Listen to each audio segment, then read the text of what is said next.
Recording is starting. So this is just the US dollar by itself, okay? When you search it on TradingView, which is the platform I like to use to mark up my charts, I don't know if you guys like to use MetaTrader, it's under the DXY. That's what you're going to type up over here to the top left, DXY. And click the one that says TVC right here. There's a couple of them. Click the one that says TVC. All right, so if you guys don't know by now, the way that I like to do things is support and resistance and price action, which is like reading candlesticks, and trends and patterns, okay? All these things are very, very critical is what I look for. If you guys don't have it by now, you don't have to use the key levels, which is a support and resistance type of structure that I like to use. It's what my mentor taught me, and it's made me very comfortable, okay? These are just levels of support and resistance. So what you got to do in order to do support and resistance, all right, you should go out to the monthly time frame. I don't care if you're a scalper or a swinger, you should know the trend on every time frame, okay? Make sure you're on candles, and then you can switch it over to line. All right, this is another way that you can accurately draw support or resistance if you don't want to use the candles, okay? So if you notice, my key levels are generally everywhere that there's like a pointy end of like on the line graph. You know what I'm saying? It's kind of generally in that area. It kind of bounces off of these levels, which is why I like to use the key theory. Well, that's basically what's called the quarter key theory. And we have YouTube videos for it if you guys haven't watched it already. So definitely go on Jesse's link, or I think we still have like one of the old links from like way back from Road to Blues that me and Stanley explained quarter theory as well. But so if you don't want to do that, you could definitely do the regular support resistance, which you guys should all know by now. After you do that on the monthly time frame, what I like to do is I like also to draw a trend line. And when you draw a trend line, guys, there's proper ways to do it and an improper way to do it. So for example, we're going to go into the past, not looking at the current stuff going on, just in this little area right here that I'm highlighted, my mouse over, right, my clicker over. So if we're going to look at this trend, it looks like an uptrend, correct? When you start to draw an uptrend, especially on the monthly time frame, the weekly time frame, the 4 hour, the daily, anything that's bigger than like generally 1 hour, you should draw them from like tip of the wick to the tip of the wick. You know what I'm saying? The more points that the trend line touches, the more the stronger the trend line is, the more accurate it is. Okay, so if you can get a trend line that basically touches like 3 or 4 points, it's probably going to be a stronger trend line than, for example, this one, which only has one right here, which is where I started it at the beginning of the trend. All right, and this one over here, this only has 2 points. So it's, yes, it's a valid trend line, but it's not as strong as per se as let's look for another one over here. Can't see it in the little area. Something like this, maybe? No. That way? Yeah, kind of that one, I guess. You could kind of use that one. Right? See how it touches 1, 2, 3? That could be used to like show that this has now become like a channel in this little area because it has this trend line and then over here. The channel is a market pattern you guys should be familiar with.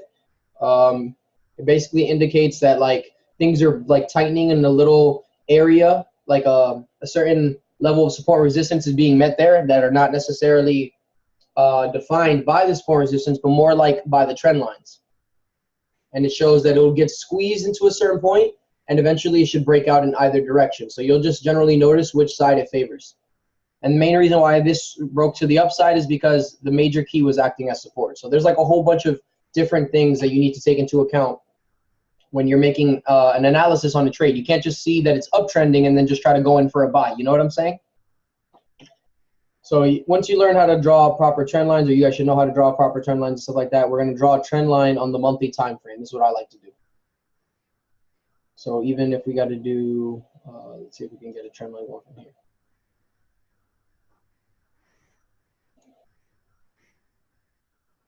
We could probably even do so much as to move this over here, more updated.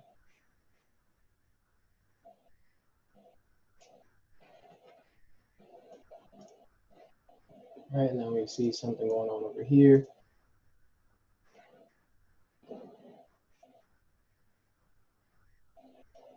So now it's kind of a new channel forming, possibly. This is a little parabolic. I don't know. When was this? 2014. Well, that's crazy. Oh, sorry. supposed to go into the weekly. After the monthly, you go into the weekly and you adjust that trend line that we just put on the monthly. We're going to adjust that on the weekly time frame so it looks more accurate. All right, so this is probably a little too crazy right now, and I feel like the trend has been updated to be about here, and then now we have something going on this way. So this is what you just generally want to see. And then you can move this from here to here. Would that be like that? And then that's the breakout. This monthly candlestick is still forming. So actually, when a candlestick is still forming, actually it's not a monthly, this is the weekly. This is the end of last week. So this candlestick is officially formed and therefore is a valid trend line drawing. So this I will leave as such because this weekly candlestick is now closed. The next candlestick will determine whether this trend line is still accurate. So we'll find out once markets open if this is a valid trend line on the DXY. But overall, there's like 1, 2, 3, 4 levels that this trend line respects to the downwards direction. One, this could kind of be seen as one, but that's debatable, okay? But 1 and 2 is generally still strong there. So even if this is not down to the T, that's perfectly okay. We'll keep this like this for now because now we're going to go into the daily. All right, now this is where I also draw more trend lines. This is with the trend lines that are more relevant. So this is obviously an outdated trend line. It has already been broken over here. This was a bullish pennant is what this is known as. This is a type of market pattern. All right, and same thing for over here currently. So this currently broke another bullish pennant. All right, let me actually delete this now. This is outdated.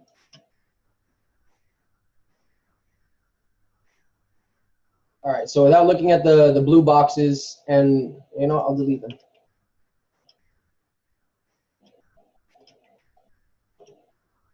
All right, so now we draw the new trend, which is currently very bullish, is what it seems for the dollar on the daily time frame. This has now been broken, so we can just leave that right there for now. But this trend line still remains true. So even if this breaks through up or fails to break above here and it starts to close back down here, we can see some movement down to this direction because this is still a trend line according to 1, 2, 3, 4, 5 points and supported by the minor key at this moment. So this is still somewhat good.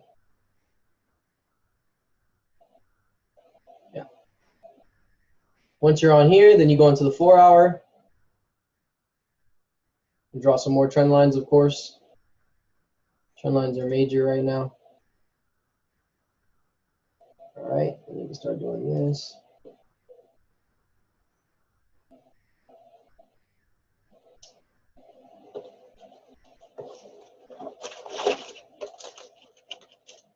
Come on, internet, come on. Am I back? All right, cool.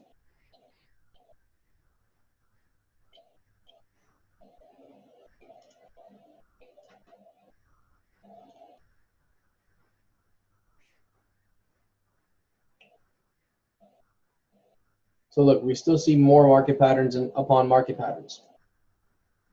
Oh, and I would suggest that after you get to the daily, you can start changing the color of your trend line so you can notify what trend that you're on without having to mark them all up with a text or anything like that. For me, my daily and my weekly and my monthly trend lines are all white.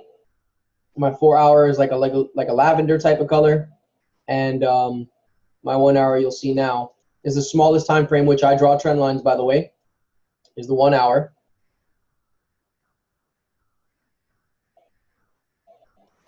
It's like a light red.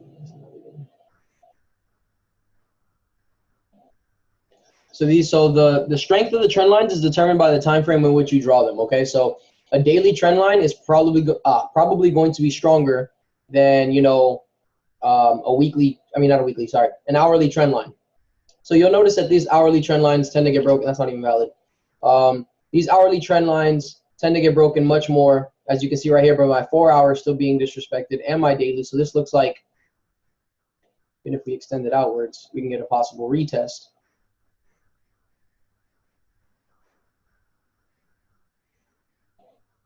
So I'll take that. Leave that out there right now. So this right here indicates that it's kind of squeezed right here. If you notice that it actually like hit this point and exactly dropped back down. So depending on where the markets open up and remain up here, then we'll know that we have dollar strength. Okay, so that means anything with USD. Hold on, let me actually type it out. Anything with USD in the front is going to be bullish. Most things with USD in the front will be bearish. This is if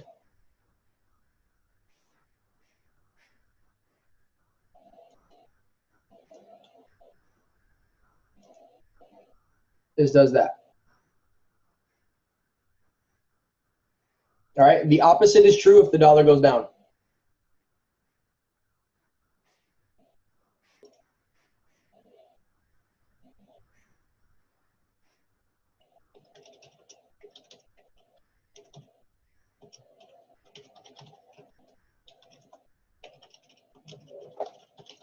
There are other factors that determine this if this remains to be true. There are other like worldly news and stuff like that, market makers, the people who move the markets themselves. This will also change some stuff, but this generally holds to be pretty strong, okay? So you can definitely use this. This should not be your only analysis that you do. Too much lag? Oh, I'm sorry. What part am I like getting skipped out on? I'll repeat anything I need to. Is there something specific that I said that you missed? It's not that bad, really. I haven't missed anything. Okay. Sorry about that. I got a lot of stuff going on my Wi-Fi right now. I think my grandma's on Facebook. You know what I'm saying? So it's a little crazy out here. But this is generally. Wait, I'm sorry. What was it? Oh, you can hear me clearly? Okay, cool. All right. So this generally will remain true if the dollar, like I said, goes this way. This should be the case, and this should be the case if the dollar goes down. So you're just going to keep an eye out for that. One of the main things that we got to do. Okay, so we go back out into the daily. We have all our trend lines drawn out. This is cool. Make sure to click auto if your charts look weird whenever you do some stuff. Make sure that auto is on blue. All right, and then you can move auto once you feel like you're in the perfect position that you want to see it in. All right, so what we're going to do now is that you guys should know how to read candlesticks and determine what the pattern is on these candlesticks. So I'm not going to actually sit here and break down all the candlesticks because literally there are like so many different types, and there's some that are like debatably the same exact as the others, but you guys should learn how to read candlesticks. This is what's known as generally price action, okay? And if you read these things, you can read where price is going to go. You can see fake outs. You can see when to get out of a trade. It's very, very crucial that you learn how to read candlesticks. If you guys haven't downloaded it by now, I've already told most of the teams, download JCP. It should be free on your app store, right? And it even has a nice little notepad that breaks down candlestick patterns, and it's very cool because it also has a simulator, so you can test your knowledge on the candlestick patterns and see if you're getting stuff right. To be warned though, on the simulator, you are not swing trading. Do not be looking at market structure or anything like that. You are just reading the most recent candlestick patterns in order to determine your answer on those simulators. It's called JCP. Japanese candle patterns. That's what it's called. All right, which is something I've noticed that that like not many people teach on. So I definitely want you guys to get in on that. That stuff has helped me out a lot. So for example, one of the candlestick patterns that I would recognize, right, is this candle right here. The name escapes me, but that's not important. Okay, you don't have to be knowing all the names. All you have to know is what the story tells. And what the story tells is that this is a bullish candlestick. Oh, by the way, you know what? I'm actually going to quiz some of you guys. Would you guys want to test to see if you guys know a bullish candlestick pattern or a bearish candlestick pattern if I made them all white? Let's see who knows a bull and a bear right now. Who's been studying? We're gonna weed out some people right now. And I'm going over here just in case any of you guys have an eidetic memory like myself and you memorize the candlesticks. So over here, I'm going to highlight one candlestick, and you're going to tell me if it's bullish or bearish, all right? Down right there. Bullish or bearish? Don't answer, Jason.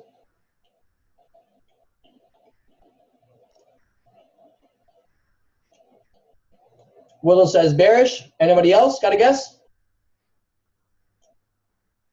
Samsung says bullish. I picked the tricky one, to be fair.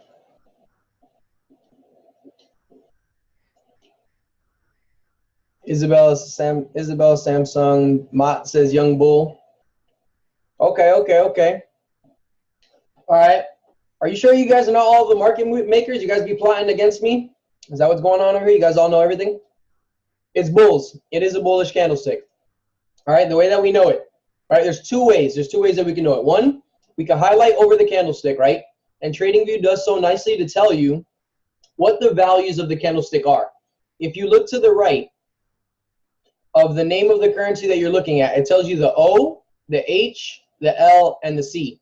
And if you guys really paid attention to basics 1 and 2, oh, really? Annotations? I'm not going to encourage childishness, okay? I'm trying to get down to these brass tacks. If you ain't trying to catch pips, I will kick you. All right, so open, high, low, and close. Your open and your close is what determines whether it's a bull or a bear, okay? If your open is below your close, like the number is smaller than your close, the O is smaller than your C, then it is a bullish candlestick. That means the price opened at a smaller price, went up and closed at a higher price. Okay? Everybody gets that? The O and the C is what's important when you're reading these things. The H and the L just shows you the tip of the wicks, which also tell a certain story too. Don't get it wrong. But the main thing is so you can determine that. All right? Besides that, you can generally look at the actual candle itself. You'll notice that this is bearish, bearish, and then you notice this is bullish because look how it goes above these two candlesticks. The only way that it goes above the previous candlestick is if it's bullish, okay? If you see it go below the previous candlestick or even drop from where it originally ended, then you know it's a bearish candlestick. Big engulfing candle. Without color, I hate candles. I use bars. Oh, look, see? All right, bars are cool too because they also tell you the open, high, low, and close without even you needing to read the candlesticks. So what Ashley uses, right, is over here. Below candlesticks above candlesticks is bars. So if you can see right here, even with the colors or without the colors, you'll be able to see that the open is here on the left and the close is always on the right. These little bars. So this is also helpful if you want to learn how to read this too. No, I mean, to be real, it is pretty clear. It just depends on like if you've mastered certain things. I just feel like the candles tell me a certain story because it's easier to read the wicks on the high and the low and the close for me on the candles. And I don't know if the patterns work the same on bars, to be honest. So that's why I stick to candles. But you guys can I definitely encourage you guys to learn those. Very, very useful as well. You add that to your trading plan. You do not make that your trading plan if you are not comfortable with it, okay?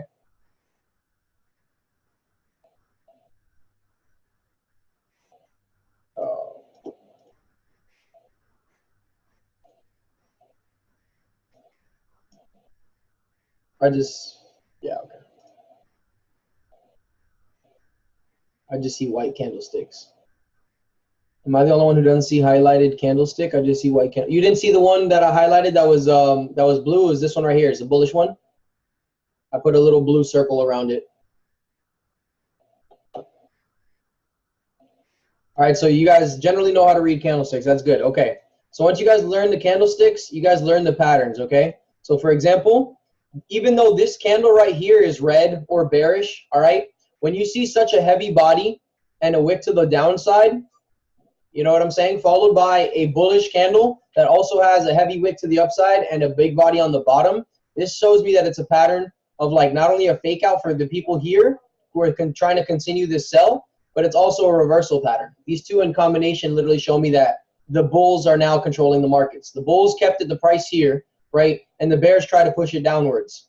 The bulls held on to the market at this point, and the bears try to fake everybody out, making everybody think that they buy. The next candle right here on this daily shows its confirmation, okay? So I represent, hi mom. All right, so you have 3 or more candlesticks in order to confirm a pattern. So even though these two are very nice, if it wasn't followed suit by this third and this fourth candle, I would not consider it a pattern. They're just like some candlesticks that could possibly fake you out. So you want to keep stuff, you know what I'm saying, in check when you're reading these candlesticks.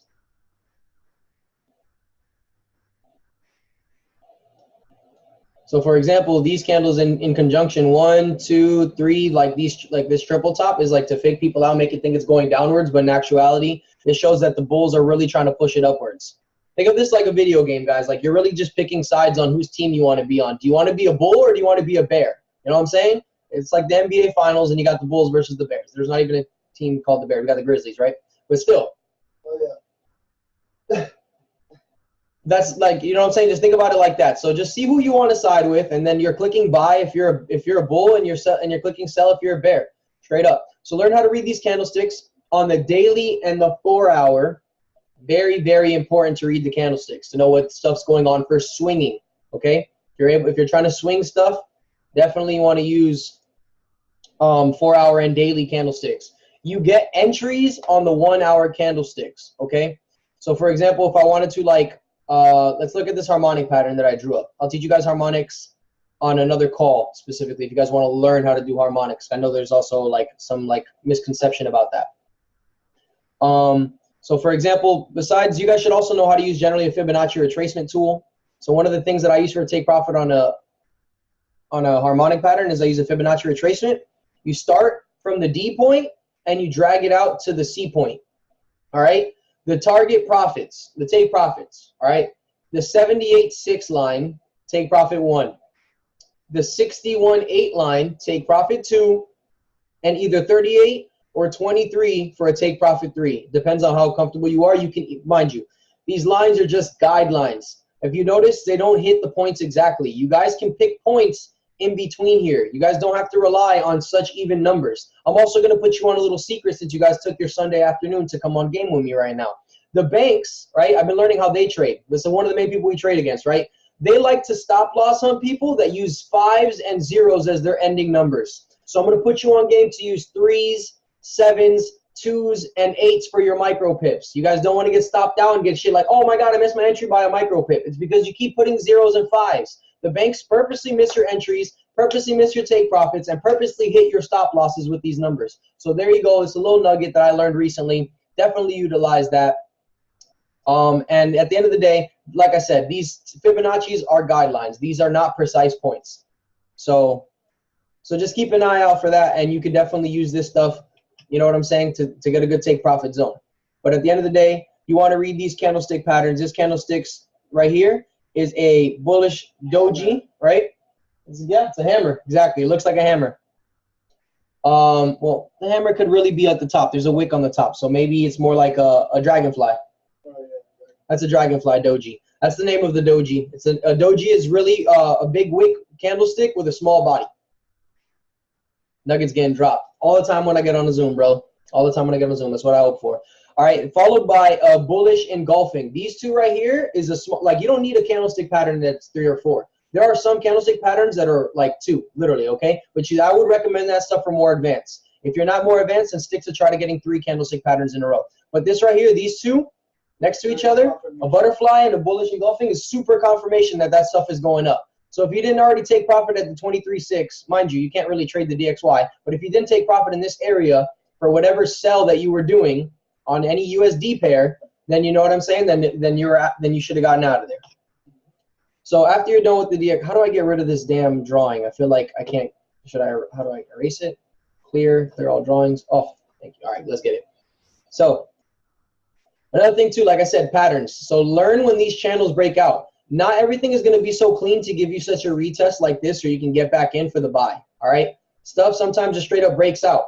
That's why we recommend another app, right? It's called Call Alerts. If somebody does not pay for TradingView, you should get Call Alerts, and it will notify you when the price is being touched by a certain currency pair. You set the notification and everything, okay? So use Call Alerts. If you're not always on your phone or don't want to be chart crazy like I am, then literally just use Call Alerts and get notified whenever your trade setup is possibly happening. Because there are times where it'll enter, right? This is why me and Stanley do not use limits. All right, that's why we don't use buy stops and stuff like that either that much often. I'll never send an analysis where I'll tell you to take a sell limit. I say you do what you're comfortable with. And the main reason why is because stuff can go into your zone, right? You think it's going to continue to go for a buy because you put a buy stop. Then there's a reversal candlestick on the 4-hour you didn't account for. And then it goes bearish. And you put a buy stop. Good job, right? Not a good job. So we want to avoid that type of stuff. So definitely, yeah, see, call levels is suggested by Kim. She knows what's up. So if you've gone on any Kim's calls, like I'm telling you, it's one of my mentors right there. She drops nuggets all the time too. If you're an IML, I don't know if I got only IML people on here, to be honest. What's it called? So after that, you definitely want to learn the market patterns, right? So this channel right here is definitely a pattern you want to learn. You want to learn triangles of all sorts and stuff like that. Use this in connection, right? So one of the things that like many people will not do for you when they get on a Zoom is what I noticed, they don't give you a trading plan idea, right? I'm giving you a trading plan idea. I'm not telling you how to trade, okay? But I'm going to give you a trading plan idea, a confirmation checklist of my own choosing that I would have used in my beginning stages, okay? So one of the things that I'm going to drop right now, confirmation checklist. Number 1, all right, trend. I'm a trend trader. You can be a counter trend trader. You know what I'm saying? There are people who are great at catching all those pullbacks. Me personally, I find it easier to just avoid stuff going up, right? And trying to get in on a sell for like, you know, a couple pips and then like trying to like, you know, hit it. You know what I'm saying? I'm trying not to be on the charts as much as I am. So if you want to go with the trend, you want to identify with the trend, it's going to be your friend literally that does actually work. Even with the market makers trying to go against you, they're trying to fake you out, okay? So one of the things you want to do is trend. Strongest being on the monthly, of course, then weekly, then daily, then 4 hour. These are the most respected trends. All right, these are the ones that work for me if you want to be a swing trader. These also work if you want to be an intraday or a scalper, okay? Do not get it twisted. These still determine these even determine the smaller moves. Even if you're scalping, right, and you see that the trend is bullish, why would you try to scalp like bearish, like in a bullish market? You don't know when stuff is happening. You're on such a small time frame, right, that stuff fakes people out all the time. I'll even show you what it looks like on the 15-minute or the 1 minute. It's like almost horrific. It moves crazy. All right. So number 1 thing right there is trend. Number 2, patterns. Right? Not candlestick patterns, market patterns. I'm even drop an example. Pennant. I like pennants. I like triangles too. I trade all types of patterns. I'm a big pattern trader. Patterns are beautiful because if you do something what's known as back testing, which I encourage everybody to do, if you want to be a master of your favorite pair or master even all the pairs, you will back test the hell out of them. Some people will tell you not even to go back to 1995 because it's useless to you now. But I think if you're familiar, just like you're trying to marry somebody, right? You don't want to marry a trade necessarily, but if you're trying to marry somebody, you want to definitely have a certain period in which they're your girlfriend or they're your boyfriend or whatever, and you want to get to know them before you determine you want to spend your life with them, correct? Okay, that same thing works. If you want a pair to be your favorite, you need to know how the pair moves. So go back into the past, go back to 1994, go back before even like our CEO started, you know what I'm saying? And straight up get familiar with the pair. Go check out the market patterns, go read the candlesticks, go put up all the trend lines, circle where you would have gotten in, circle where you would have gotten out. But, you know what I'm saying? Draw your support or resistance, whatever, you know what I'm saying? But like stuff, the reason why it's so important is because the markets tend to repeat themselves. You're not going to see the same, you know, the love for head and shoulders on USD/JPY that you would on GBP/USD. So do not treat all these pairs like as if they're going to move the same, okay? So definitely learn the patterns, get familiar with your pairs. I feel like everybody's frozen right now. Is everybody just frozen right now? Everybody was frozen right now. Where did I cut out off, guys?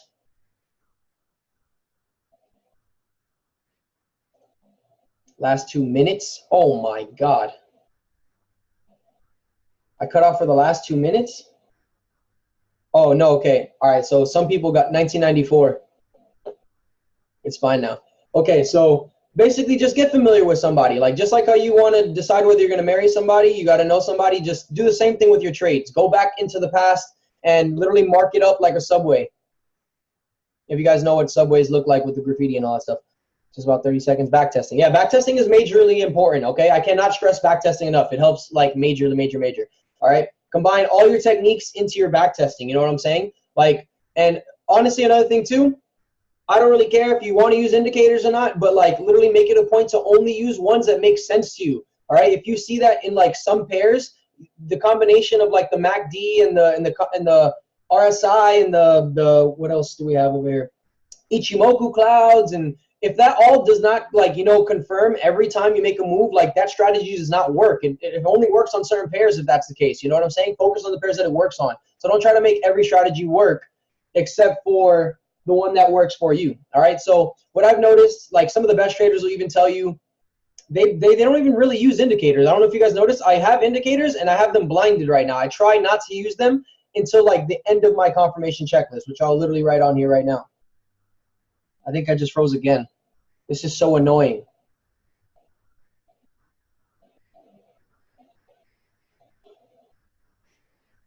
Now I'm good. Okay, well, I see some people are like looking frozen, so maybe it's not mine, it's theirs. All right. Well, the third one then would be after you get the trend and you get the patterns going on, candle reading, aka price action. Oh, yeah. All right, that one right there is key. If you guys have access to anybody else's courses and stuff like that, you'll literally hear them say literally price action is key. I've heard that from so many different of my, all these books and videos, okay? So definitely learn that stuff. JCP will help you. I'll even put it in the parentheses just in case anybody didn't get it yet. All right. Number 4, right? You can definitely, if you guys don't know how to use a Fibonacci, it's very, very clutch and it adds to your thing, but we're not going to put that on there yet. All right, that's a little bit more advanced. If you guys don't know yet, there are supply and demand zones, which I'm going to cover right now as well. Second, all right. Number 5, then it would be Fibonacci retracement, because there are 2 different types of Fibonacci. Well, actually, there's more than just 2 different types of Fibonacci's, but I only use the retracement. Add retracement to the dictionary. All right, so this is a nice little confirmation checklist that you guys can use, all right, in order to enter a trade. Okay, it's very simple. It doesn't have you marked up chart crazy. It's very cool, you know what I'm saying? And now I'm going to draw the supply and demand zones, right? This is why these things are very dope. So if you notice, there's a certain point in price that is not where the support and resistance are. That stuff tends to go in that area and then does not know how to act properly and tends to go maybe in the opposite way of the trend. All right? That's one of the best ways I could describe it to you. It literally goes into this area, does not know how to act, and literally starts going the opposite way because there's too much upwards momentum. This is known as your, I'm sorry, what is it? Chat box? Can you try right now from 0 to 1 new chart? I honestly have all my charts marked up, so if you guys, well, actually I can do an exotic pair, but that would look ugly. All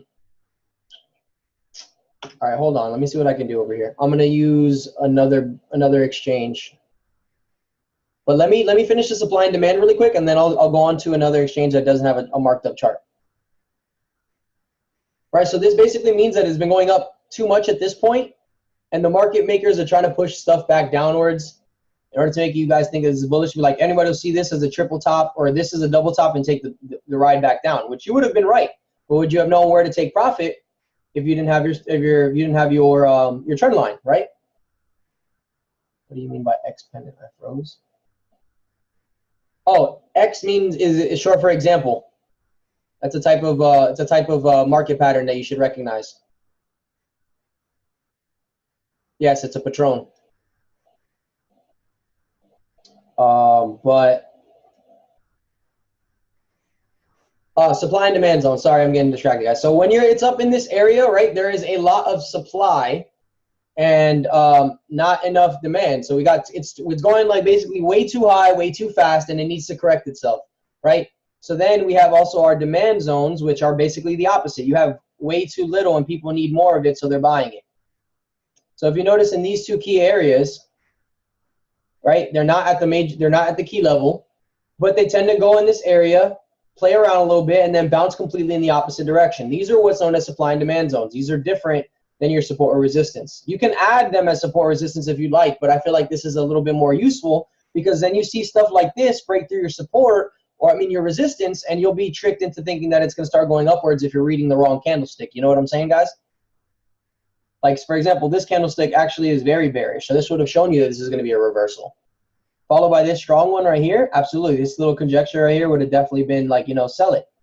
Mind you, this is still the DXY. You can't trade this specifically, but just showing you supply and demand and how that generally works. So you definitely want to identify all of these things and then decide whether you're going to take a trade. So like you'll notice that it gets in here. You'll wait for this to happen, right? You see that it breaks out. You're like, okay, I missed the move. It's okay. The sell's already happening. It's like move on, right? But then you see later on, you come check it like 2 days later, and it's back in that area. And then it's showing you that it wants to go back up. So at this point, you'd be like, okay, maybe I could take it from here to here. If you don't know how long, you can just put it like this, just because this hasn't happened yet. I think I can actually hide. I think I can actually hide the candlesticks too.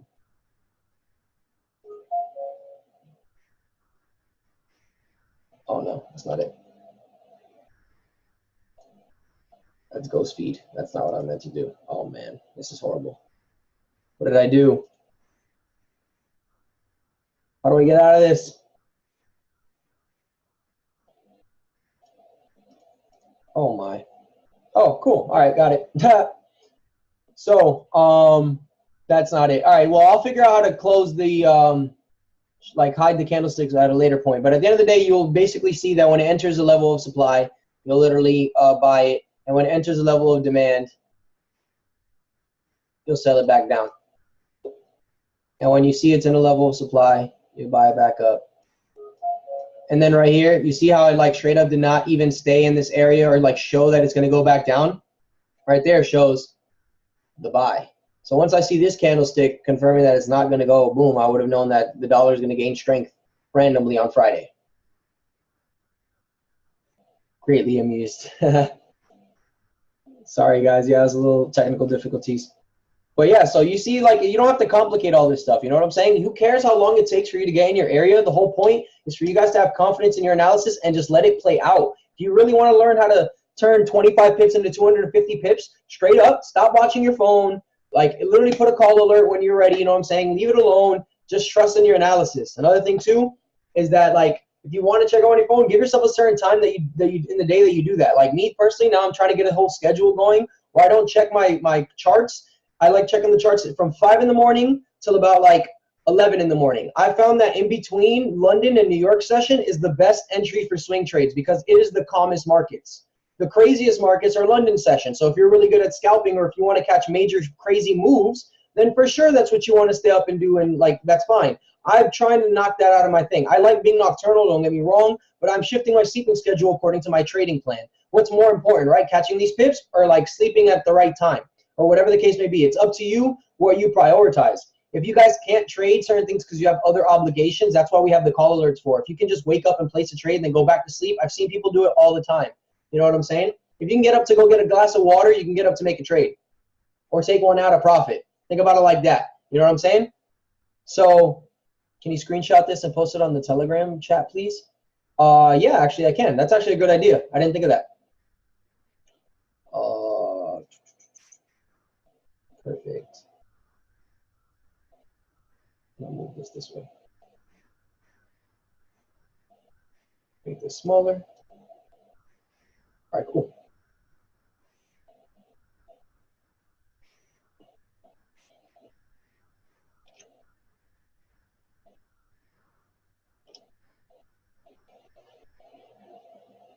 Oh, I got you, Isabel. I see you. My bad. I haven't been checking who's like leaving or anything like that. I'm just kind of really focused. I get in the zone when you put me on these charts, guys. Yeah, I've already been recording it since the get-go. It might be a little bit laggy on the call because I'm the one recording it and my internet's messing up, but it should be there. It should be there. Whoa, sorry, I was trying to close the ad. All right, so now that we got this going on, we already got like a pretty good checklist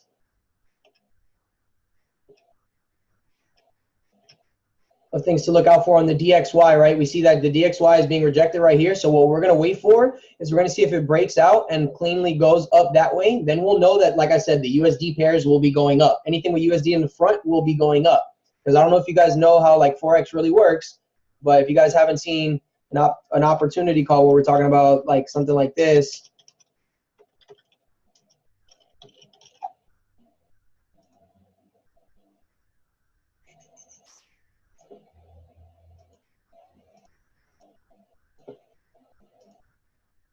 all right, when something is bullish, it normally means this. Another thing that it could be bullish, okay, is that the quote pair and the base pair are both going up. This is also bullish. Do not get it twisted. As long as the first pair is gaining strength, it is a bullish market, okay? It is double as bullish if they're both gaining strength. They're both going to go up together, okay? They don't have to necessarily be the opposite.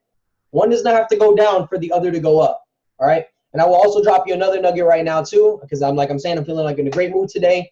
I'm going to tell you guys all of the currency indexes, so you can monitor each of these pairs.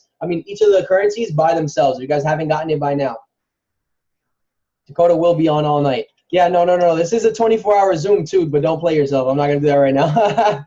BXY, CXY, DXY, EXY, JXY, SXY, and these are the ones that I like to use. There, you'll find other people will find other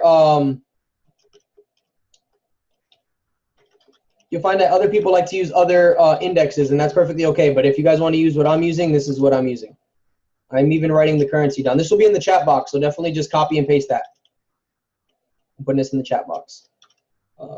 Euro, US dollar, CAD, GBP. Do you trade them, or do you just use them to trade other pairs? No, I don't trade them personally. I don't like to really trade indexes myself. I'm not that comfortable yet, but I use them to add to the confluence of trading other things. Even though the confirmation checklist, I didn't write it down, but number 6, if you want to add, is the currency index should be another confirmation. It's not something that's going to say, oh, yo, the DXY is going up, so I'm buying everything with USD in the front. That is not like exactly to the T. You'll notice that sometimes compared to the other currencies, like if Japanese yen is gaining more strength in the US dollar, than the USD, like JPY, can still go down. You know what I'm saying? Because one is still way stronger than the other. So if the one on the right is gaining strength and the one on the left is like losing it, then you obviously, you know what I'm saying, then it'd be a bullish market. The arrows will go the opposite way. So I'll put this downwards. I'll put this downwards. I can put this up. I can put this down.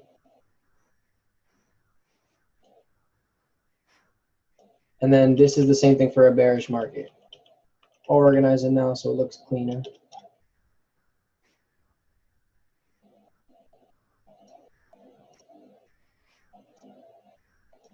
All right, so this is right here, something that you would use. This is what a bearish market means as well. GBP will be losing strength, US dollar will be gaining it, or GBP will be losing strength and the US dollar will be losing strength. This also signifies a bearish market.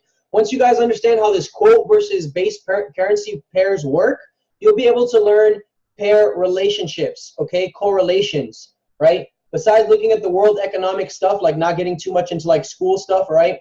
Pairs literally go together. All right, if you guys don't know by now, the AUD pairs are connected to gold. That's XAU. AUD connects to gold. All right, the biggest reserve of gold in the world is in Australia. All right, another thing too, for oil, biggest reserve is Canada. So Canadian dollars will be the one that conjecture oil if you guys like to trade oil. I personally do. I even trade UK oil. So there's UK oil and US oil. So if you guys are following the DXY, and you'll look at, you know what I'm saying? Then you'll look at US oil and USD CAD, and they'll move similarly, okay? You're looking at US oil, UK oil and GBP CAD, they'll move similarly, okay? Because the UK is the GBP, all right? So I hope you guys took note of that. Like I'm dropping a lot of like secrets that like literally very rare academies will even tell you. Wait for my academy to come out, me and Stanley's academy. Y'all ain't ready for that. But does news follow those indexes? Because news impact and disrespect any trend on those. Okay, so there are certain news. Motley actually asked me for this earlier, so I'm gonna break down how to read news. Something very important. Once you guys master this, you can even trade the folders. All right, you can even trade the folders, which is really, really cool. So one of the things that I like to do is I like to filter out the nonsense. All right, if you guys know me, I'm no nonsense. That's why I got rid of the. Oh yes, it's not just Stanley. I'm gonna let you know it's not just Stanley. Stanley's not the only one with nuggets, but we got some good stuff coming up. At the end of the day, we're gonna check out, right? We're gonna go over here to the filters.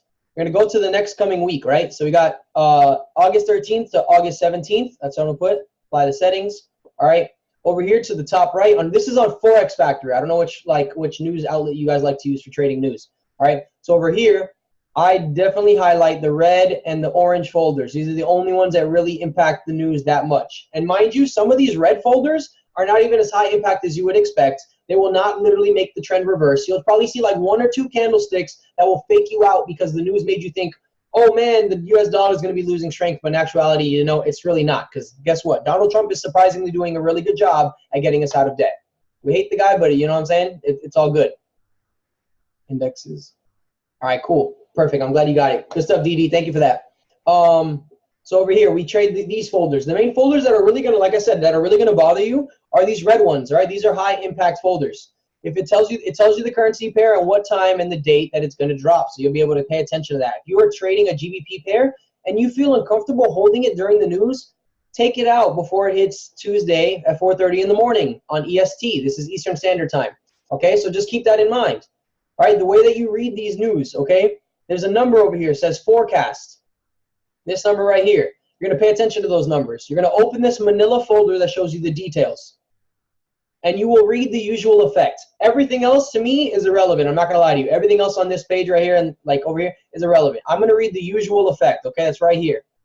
You're going to see actual greater than forecast is good for the currency, okay? Sometimes you will see actual less than forecast is good for the currency. But you need to keep that in mind when you're reading the folder, okay?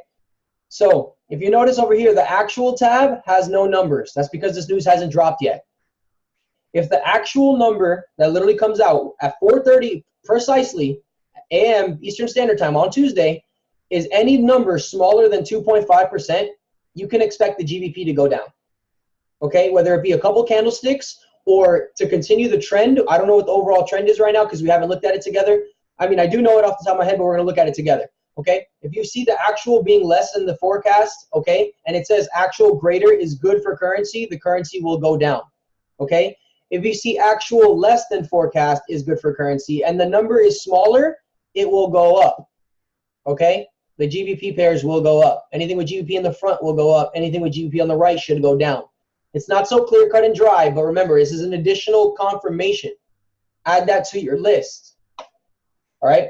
So if you notice right here, the one cool thing is that we can actually look, we can look in the past to see how this affected stuff. So over here, March 21st, 2018 was the last time the average earning index came out because this says 3 months every year. It comes out every 3 months every year. So this is actually a pretty big news folder in terms of what's happening for the GBP this next 3 months. Okay, so keep an eye out for what's going on in the average earning index. If people are earning less on average in the Great British nation, then literally the pound will go down. It just makes sense like that, guys. So if you look over here in the past, on March 21st, 2018, the last time they released this news, the forecast was 2.6 and it came out to be 2.8.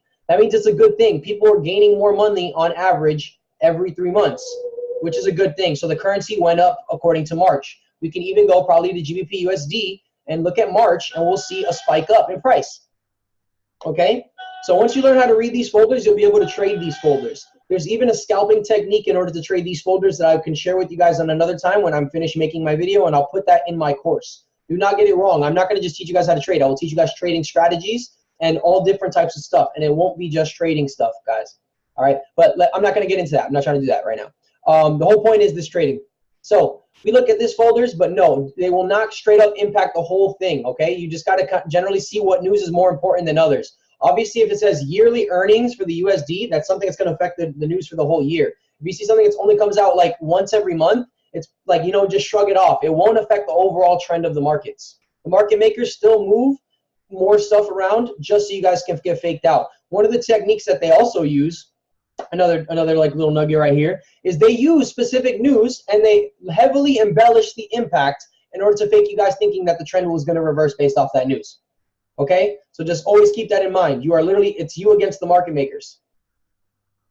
And those include our brokers. Don't get it wrong. Brokers make money whether you take profit or you hit your stop loss. So remember that. That's why brokers even help with that point, that 0.0 and the 5 micro pips. Just always keep that in mind. All right, so once you got the DXY marked up and you generally know, to me, the DXY is in a little zone of indecision, I don't know how the USD pairs are going to do. So now we're going to go into pairs. Does anybody have a recommended pair that they would like me to cover? Or do you guys want me to go over one of my favorite pairs? Let me know in the chat box. My favorite, Euro USD. Euro USD is one of my favorites, so that counts. Bellin says mine. USD CHF. Oh, Swiss franc. You're going to mess me up with that one. Motley. Oh, British pound New Zealand index. Ashley says me. DD says Fabe. Okay, so I'll be I'll be nice. We'll compromise here. I'll do one of my favorites, and then we'll do also one of the crazier pairs you guys have me up looking at, like GBP, US, NZD, or I don't really trade the Swiss franc, so it's not really a crazy pair, but I'll look at it too. So I'm gonna do one of my favorite pairs. All right, I'm gonna do not my favorite one, because my favorite one admittedly is more of an advanced pair. I would not recommend it necessarily to try to master it for beginners unless you're up for the challenge. I'll even drop you a list of my favorite pairs right now if you guys want. So my favorite pairs are AUD JPY. I have it marked over here, by the way. I do a thing on the watch list, okay? So if you guys don't notice, over here on TradingView to the right, there's going to be a little tab that says watch list, details, and news. This stuff right here is so helpful, guys. You guys really should use it. It gives you a very clear picture of what's going on and how do you organize your whole structures over here, right? You click that button, and it gives you a watch list, right? This is your list of pairs that you're going to be paying attention to. If you notice here, I got a buku amount of pairs.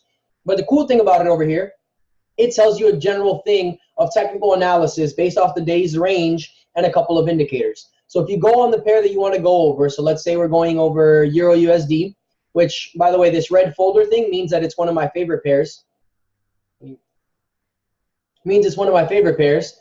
And one thing that you can do, right, is that you go below here where it says details, and it also tells you the news down here, by the way, for the Euro USD pairs, and you click more.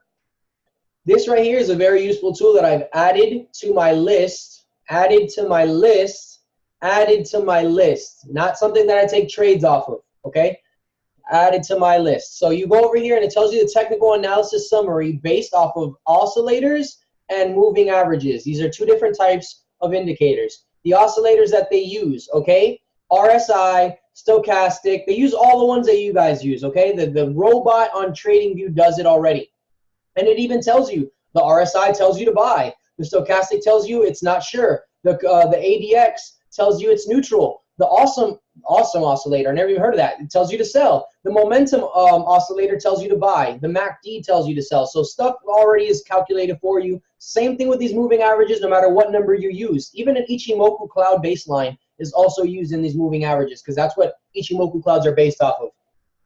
So you can go over here and they have every tab, okay? On the monthly time frame, the Euro USD is looking like a strong sell according to moving averages, a sell according to both of these things. The main one that I look at, all right, is the summary. What's the combination of the oscillators and the moving averages? It tells you right here in the middle. You don't need to read all of these if you don't want to, okay?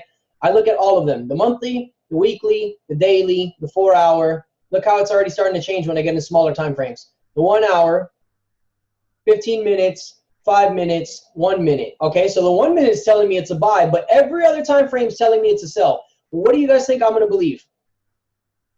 To be honest. Markets are open. This is true. Andrew, you know I'm on a Zoom. Sell. There you go. Didi got it. So you add this. By the way, my already basis on the Euro USD is to sell. Oh, look at that beautiful candlestick. I want to trade that gap. But I'm not going to do that right now because I'd rather teach you guys some not so crazy stuff. We're not going to trade gaps. Oh, shit. How much is that gap, though? I just want to know. 8 pips? Not even worth it. Yeah. I'm good off of it. Especially markets open, spread gets crazy. So Euro USD. On everything on the TradingView indicators, it tells me that it was a sell. If I were to go on the weekly, right? And I'll show you this. What do you guys think? Like just looking at it, do you guys know market structure? Like do I have to mark it up for you guys to know? You trade the pullback on gaps? Honestly, when I'm feeling frisky, yeah, I do trade pullbacks on gaps. I'm like, you know what I'm saying? Drew, I don't know why you would just call me when you know I'm on the Zoom call right now, brother. You're muted. I can't hear that. I can't hear that. Head and shoulders, so it's going down. Hell yeah, Didi, you got it. Head and shoulders is a beautiful head and shoulders. Can you guys see it? If not, they have a trading view thing so you can see it. Going down. The neckline's going down. This is the smallest shoulder ever, and then boom, booyaka.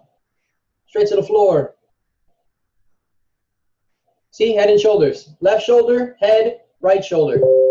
Doesn't matter if it looks like Quasimodo. If it's a head and shoulders, take that thing, all right? So now we can expect to see this uptrend start to reverse. If you guys don't know, this is a pattern that indicates reversal. You see a head and shoulders, it usually indicates it's going to go down. Now you can use a Fibonacci for your take profit zones, or you can use support resistance. Like I told you guys, I use quarter levels. So I've already been selling it since the past quarter level and a couple of entries in between there because I see pullbacks and I analyze the smaller time frames, and I took profit around the minor key here, and my next take profit will be about the quarter key level, which seems to be like where it's next going, even after the gap. That's still another about 150 pip move, guys. So definitely don't want to, you know, underestimate that. Once you guys get that, right, you have your support resistance marked up, stick to your trading checklist. If it's not like mine, that's perfectly okay, but stick to your trading checklist when you do this stuff. The first thing, like I said, draw trend lines. If you notice, this is my trend line overall going up.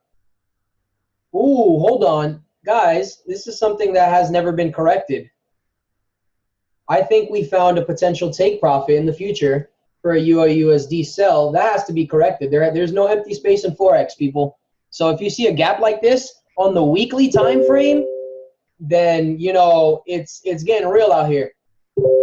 So potentially we could see this head and shoulders taking us all the way down here to go fill that gap, which is pretty crazy, guys. If we want to calculate the pips as where it's at right now, that's like 575 pips, give or take. That can, you know, that can make you or break you right there. That stuff's fire. But to get back into it, yeah, you take your trend line on the weekly, take your trend line, and then you go on to the daily, like I said, mark that stuff up. So I had my trend line marked up right here. Let me get on my trading tools. Hide that. All right, so pay attention to the white. Hold on, you know what? I'm also going to clear up the rectangle.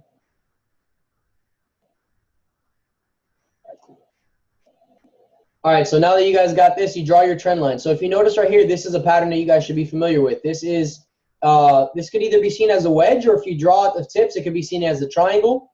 All right, this is a symmetrical triangle, and the fact that it's equally going down as well as it's going up, even though this trend line has been since the beginning of 2017, this trend line is still valid. So if you notice 1, 2, 3, 4, 5, 6, 7, and then the 8th one was not met with support, it broke down.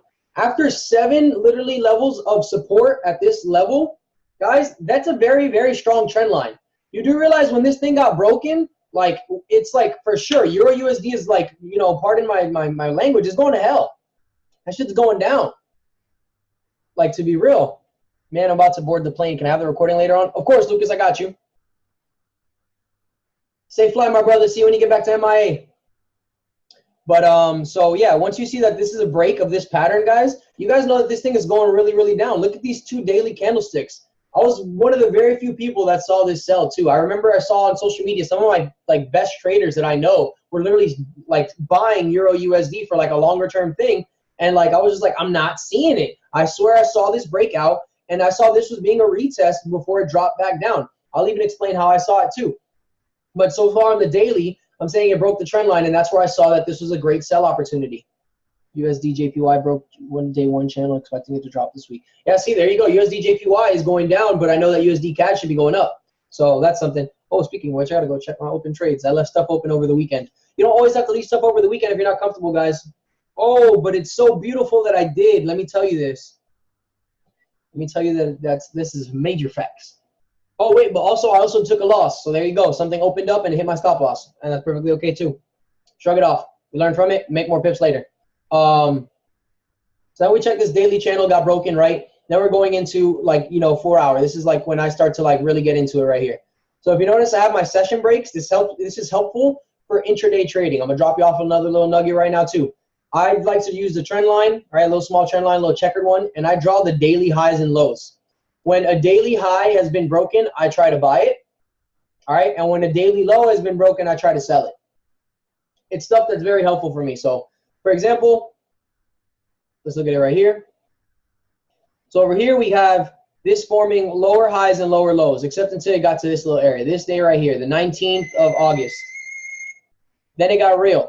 You know what I'm saying? The high also broke, and so did the low. You're like, where do I take it? Then we wait for the next day. This low right here, the daily low right here, was not breaking the low of down here. Therefore, I was looking for a buy opportunity if I wanted to get in on the intraday, okay? Mind you, remember that the overall trend is downward, so I would rather sell it. And if you notice, I actually have 4 circles. When I circle something, that means I'm getting in on a trade there, by the way. if you guys don't know how to read my charts. And I literally waited for a certain point before I decided I was going to enter a certain trade. So instead of me taking a buy here because it literally failed to break the previous low of the day, I literally just waited for the high to not get broken, which is up here, and I looked for another sell opportunity, and I sold it. I was going to take profit here, but then I had, a call alert telling me that it passed my support, my resist level. So I decided to go in and analyze it and see if I wanted to continue to ride the trend down or if there was a possible reversal forming. Luckily for me, there was a possible reversal forming, and I happened to take my profits up here instead of here. Then I saw that this was really a fake out because I looked at the 1 hour candle, like the 1 hour time frame, right? Because this is all about time frame analysis. You guys want all of your time frames to give you the same answer. You don't want your daily to tell you a completely different thing than your weekly and your, you know what I'm saying? And same thing with your hours. So just keep an eye out for that. So I'm saying I saw these candlestick pattern right here, and this followed by this showed me it's going up, and I entered on this candle right here. I probably didn't enter exactly like, in here, like I probably entered in the middle of the body, but that's perfectly okay. Who really cares? Because at the end of the day, my take profit was back up here. I saw that this was like, even though it was at a level of supply and demand, it straight up broke through it and failed to retest my daily channel. So I was like, okay, this is obviously going to stop there and start going back up. It's a reversal pattern followed by all these other things. I'm going to say it's going to go back up, and then started a new 4 hour trend, because remember, I had a 4 hour trend. And then after that, I was looking for other sell opportunities. I sold again once right here because it still failed to break even this one. This was the new highest area in that quarter level. It kept on coming to retest the quarter level. It kept on coming to retest the daily channel. There's candlesticks that are in there that tell me clearly it's a sell. You know what I'm saying? All of that combined literally made me sell it from here. And I was like, you know what? I'm pretty confident after these making new lower lows and new lower highs that this is going to break this. I'm not going to take profit here at this time. But like I will keep a partial profit taken out at that point. So I put a call alert again. All right. And then this is when I got a notification. This is where I took out part of my position. If you guys don't know how to do that, I definitely recommend you guys learn how to do that. This is where you take out part of your lot size and secure part of your trade. If it goes the opposite way, so what? You already won on half of it. You know what I'm saying? So just learn how to definitely utilize that. So I saw this. I saw that I was still good for the sell, so I didn't even have to take partial profits. Right? And by the way, I also entered another position over here, but I didn't highlight it because it literally failed to break into my supply and demand, and I shorted it again. So I added a trade here and added a trade here, and then same thing over here. It straight up broke through this trend line that was supplied by this little reversal pattern. There's no reversal pattern in here, not even on the hourly, that will make me want to take this trade. So I shorted it once again, right? And then I looked at stuff on the 4 hour, go back again, right? And then I see these candlestick patterns right here, these three right here. So I'm like, okay, it's going to break the channel. But I found that out later. So I took profits around this area, right, which is about 1.62, and I put it at 0.3 for the micro pip. Sorry. Am I the only one lagging like a mono? Oh, man. Sorry, Samsung. I'll make sure that everybody gets a recording then, just because you guys, I am recording it now. This is officially confirmed.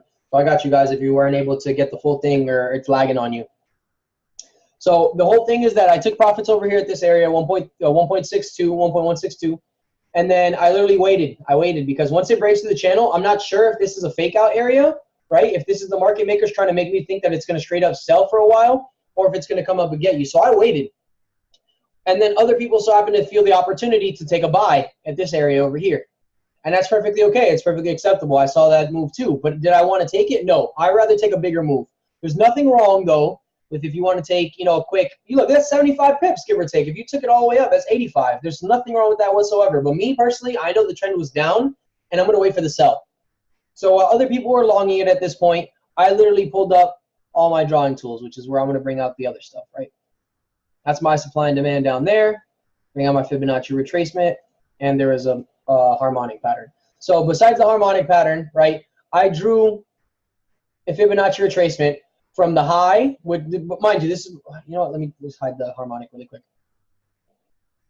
So I drew a Fibonacci starting from the high that I was originally selling from. So once it breaks the neckline. Yeah, exactly. So that's another neckline thing. So it's just an additional confirmation on the checklist right now. Oh, Berto, I see you're on here. You sliding through to the crib? I'm over here. Just pull up. Let me know when you're outside, and I'll open the door for you. I'm going to be on the Zoom.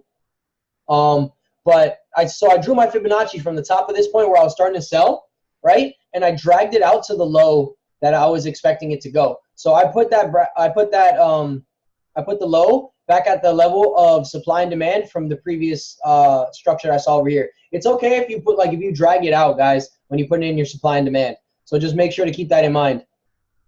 And then, so if you notice, I put my 0 right there, right? And then that showed me the levels that it was going to bounce off of. If you notice something very critical, and you know how Fibonacci's work, which you guys generally should, if it bounces off the 38.2, that also indicates a reversal. And usually my take profit, all right, bet. And usually my take profit is negative 27 or negative 61. And there's also another negative below that you guys could use as take profit 3. But reversals on Fibonacci's, if you guys don't know how to use the Fibonacci, I mean, if you guys want my settings on my Fibonacci, I would encourage you to screenshot now because people don't really do this. So if you want to get my numbers, screenshot your phone, screenshot your computer right now. You can use my Fibonacci numbers. It's perfectly okay. But just keep that in mind. I'm going to cancel that out now if you guys didn't take advantage. Oh, damn, I put it on a recording. Shit. All right, that's fine. Everybody got it anyway. I just hate the fib. That's okay. Not everyone has to use the fib. Take off the fib from the confirmation checklist and use something that works for your strategy. Everyone, like, you use bars and I use candles, like, and you still make profits. I still you killing it all the time. I'm never going to tell you you're wrong just because I trade differently. You know what I'm saying? That's another thing. Like, I understand some of the, like, some people like myself and Jesse see things that you guys see differently. I don't, like, honestly, I don't care. I'm still going to take my sell even if you see a buy and you're a better trader than me. I see what I see, and if I take a loss, it's part of the game. Literally, it's part of the Forex game. So, like, if you see a different analysis than other people, that's perfectly okay. The whole thing is to trust your own analysis. You'll be surprised how many times you beat your favorite trader, all right? There's been times where people, my students, get a better trade than me because I thought it was going the wrong way. In this one, my mentor took this for the buy and thought it was going up for a longer time frame until I made him analyze the sell right here at the 38.2.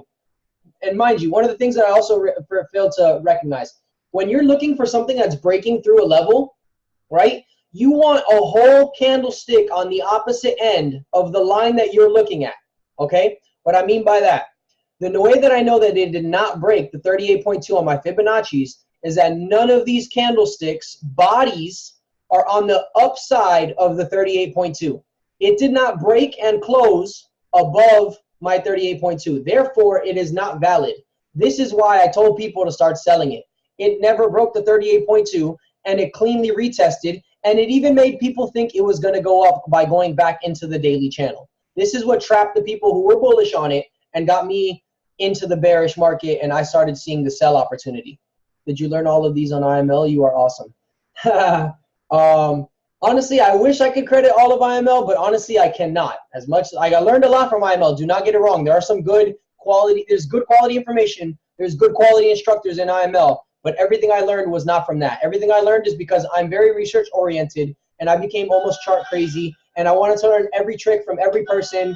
And I just gained a good relationship with some of the people who I found credible and respectable in this market. And I made it a point to literally share information and literally exchange what I've learned and so on and so forth. So everything I've learned has been an accumulation of all the people. Actually, I have a picture of everybody who officially taught me how to trade. If you would like, I'll send it to you guys so you guys can follow them on Instagram and see how they do. You know what I'm saying? If you're into, you know, following people that have the results that you want, then by all means, you could definitely follow those people. But I'll have you know that actually some of the best Forex traders do not have social media. You know what I'm saying? So just keep that in mind.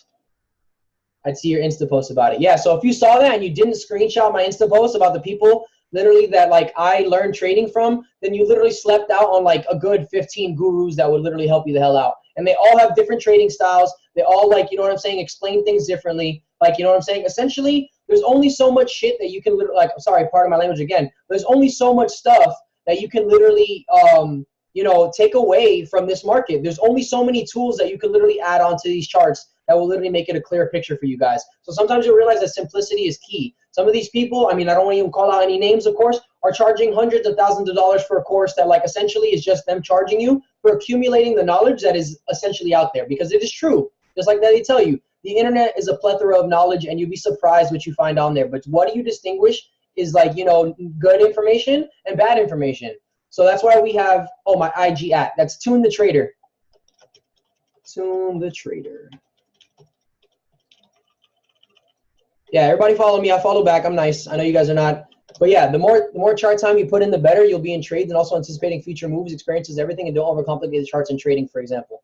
Big facts, big facts. If you guys haven't gotten it by now, I actually dropped some of my nuggets on like trading psychology and various traps and mistakes that many people make in trading, and even mistakes that I still make. Okay, don't get me wrong.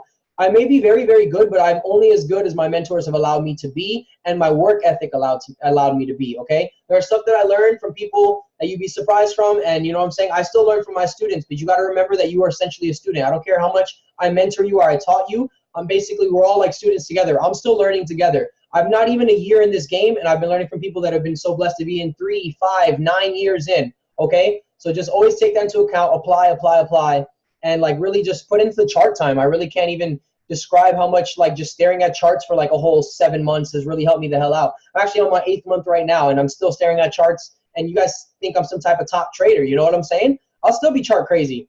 You'll be surprised how passionate you find out about it, especially when you understand like how it works. You know what I'm saying? It's like the whole, like it's much bigger than just reading these candlesticks, guys. Like, hope you guys realize these candles represent a whole country's economy. Like people literally like are fed off of these numbers. If the Euro USD like goes down, people in Europe are literally like losing money. Like think about it in a way in terms of like world money. If everybody, you know, in the US dollar the dollar's going down, people in the US dollar are going to get paid less. Stuff really gets affected out here. So like don't undermine the world impact of this stuff and how much, you know, like it really just is, I don't know. I just find it really fascinating. I hope you guys don't think me nerding out about it is really weird, but I just find that if you use the news in conjunction with what you guys are doing on the charts, it'll be so much more clear. If you guys have a good understanding of economic importance, then it'll help a lot more, okay? So for example, if you guys don't know, I'm going to drop another nugget again. If you guys haven't been on the charts, I've been talking about Brexit, all right? This is an impromptu, right? It just means, it's a fancy word that means 2 words put together, and it means British exit, Brexit, all right? It's not that complicated.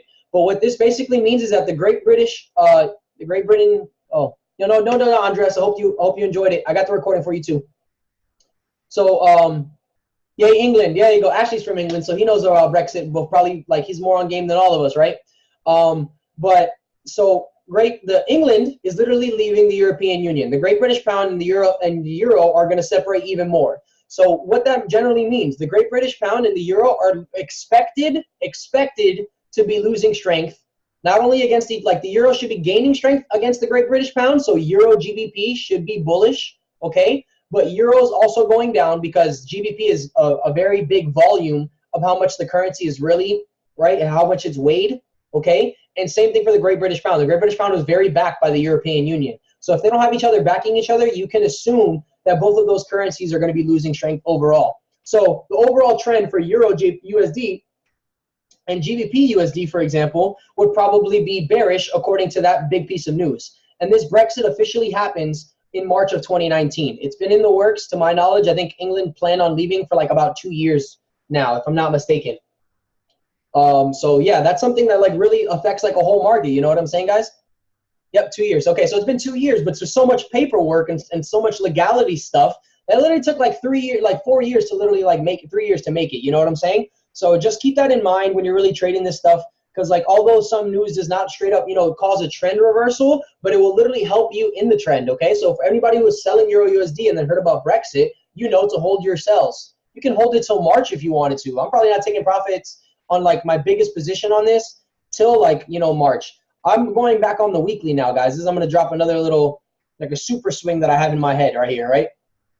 So I'm going to start from my entry point up here and bring it back down. So remember what I told you about Fibonacci, like, what's it called? Fibonacci take profits, right? So if I was shorting it from all the way up here, right? This was back in March. It's been bearish since March. Since this March that just passed, it's been bearish, okay?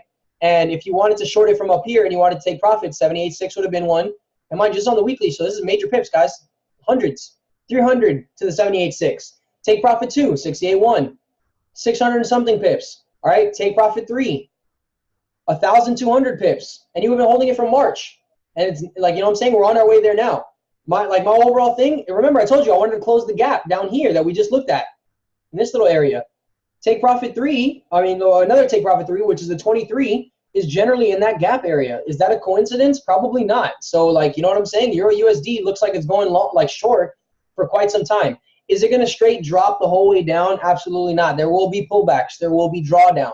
That's why you, instead of taking a super swing trade where you hold stuff for over a long period of time, you can ride it up and down. But this comes with mastery, experience, and confidence, guys.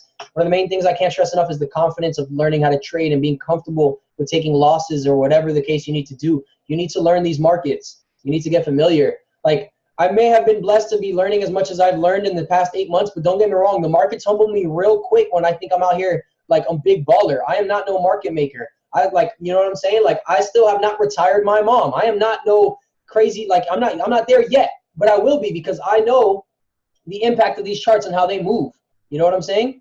So much bullshit politically. Exactly. Who cares about the politics? Just literally trust the technicals. Just like Fibonacci is found in nature, you know what I'm saying? It's used in life. So just like kind of like apply that same methodology to your charts. Okay? But getting back into the actual technical analysis, I'm not trying to get to like, you know, too political myself out here. All right? So go back on the 4 hour now, right? And then, so the way that you draw harmonic patterns, right, is basically using Fibonacci, by the way. But I've already drawn it over here. So I'm just going to put my XACBD pattern back on, right? And then you'll see where I saw where I could have also taken a buy. So besides the fact that I saw this coming up for a retest before it goes back down, or, you know, this was just a fake out, I saw this bat pattern going on right here, right? Wait, no, sorry, not a bat pattern. This is a butterfly pattern. This butterfly pattern I saw using Fibonacci's. I drew Fibonacci's from the X to the A, and then the B was so happens to be at a certain ratio, and then literally from the X to the C has to give you another ratio. These numbers in between that connect the Fibonacci's are very important. The ratios have to be in a certain range. If you guys don't have the little infomercial pic that we've been passing around some of the group chats in order to be able to like, you know, see the Fibonacci ratios to make sure your Fibonacci's are on point, if you're drawing your own, then I'll make sure to send that. You know what I'm saying? I still have it saved on my camera roll. I'll make sure to send that for everybody so they can start measuring their own fibs. And then this is another point that also led me to believe that I could have bought it, right? So if you notice, I bought where the B was. I took profit around where C is. It's something very, very critical, and you definitely could use it. So this indicates, right, when you see a harmonic pattern, you're going to be taking a trade according to where the D is. If the D is below the C, you're trying to buy. If the D is above the C, you're trying to sell. Did everybody get that? This is for harmonics. So this goes for the harmonic scanner or any harmonics that you draw. If the D is below the C, you're looking for buys. If the D is above the C, you're looking for sells. All right, and you use, like I said, Fibonacci in order to get your take profits. You draw your Fibonacci usually from C to D, and then, like I said, you'll take profit in any of these areas. So even if you didn't want to take profit at 38, you could have taken profit at 23. Okay, so I saw this harmonic pattern. I used the Fibonacci's. And then if like I saw where the people were taking a buy, I missed the move and I did not try to chase it because I was not sure of it at this point. You don't want to enter like some like mess around here. Could have entered at this retest perhaps in theory if you saw a candlestick that told you to go in at that point. But essentially, if you missed the move at this point, that's perfectly okay. And I looked for the 38.2 retracement and then I sold from here. Okay, I actually took off all my actual like analysis because my charts get clustered sometimes because I draw a lot of things that I like to see, just so other people can read what I'm reading. You know what I'm saying? So after that, you started to get into that sell. Mind you, my 1 hour trend lines, if you guys don't remember, my red ones are my 1 hours. It broke through a channel on my 1 hour. All right, actually, it's more like a wedge because the wedge is opening upwards. Oh, you guys can't even see me on video. I'm so sorry. The wedge is opening upwards like this. So that's a wedge. A channel is more like parallel. The channels never will literally touch each other. The lines won't. The wedge will have the bottoms or the tops touching each other. You know what I'm saying? It's more like it's getting wedged. If you guys know what a wedge looks like, a potato wedge, it's got like a certain point where it gets tippy, okay? And then another thing is a pennant. A pennant is more like the opposite direction where it gets more like slender as it goes in, kind of like the opposite way. So if it was more like this, pennant, channel, wedge, all right? If you guys saw me just move the trend line, it literally just changed the pattern just like that. So this right here shows me a super downtrend. Channel could go either way. Wedge goes down. Bullish wedges go down. All right. So then another thing too for the sell. I love potato wedges. There you go.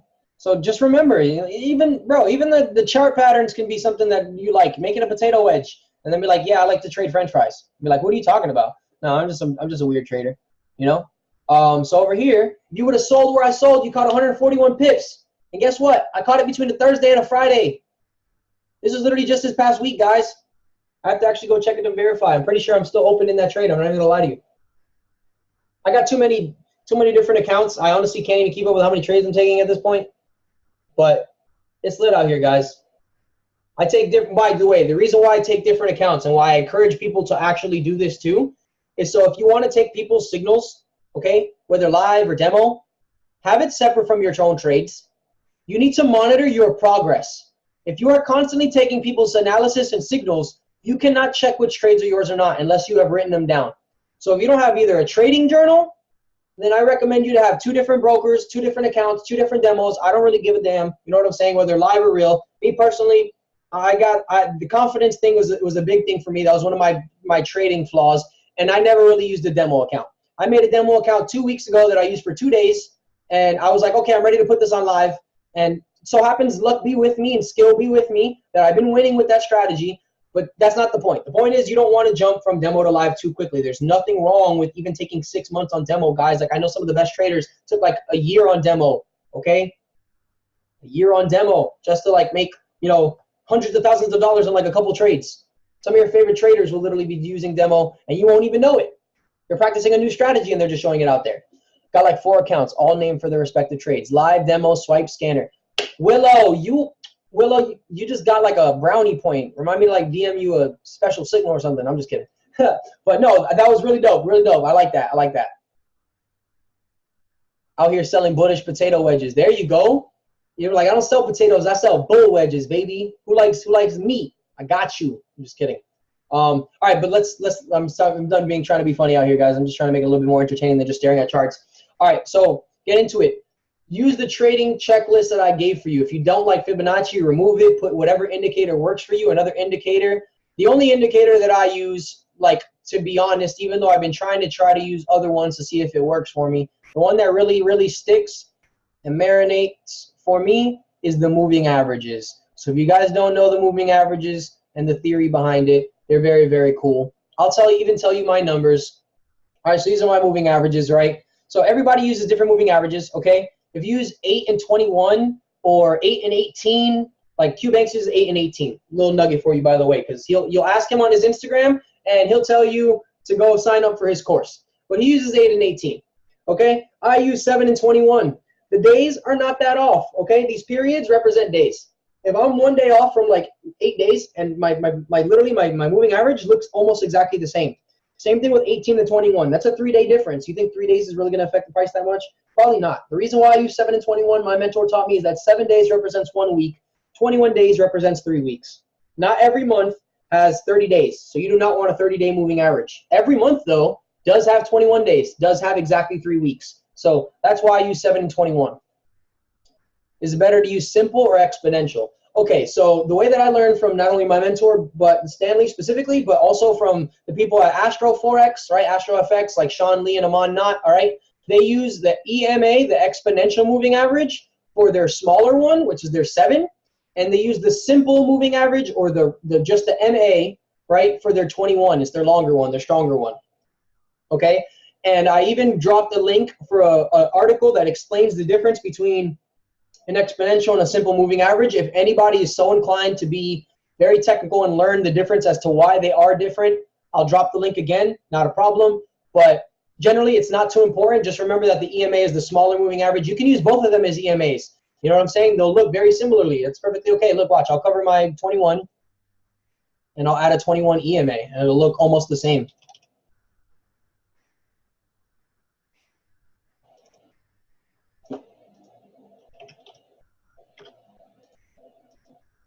See?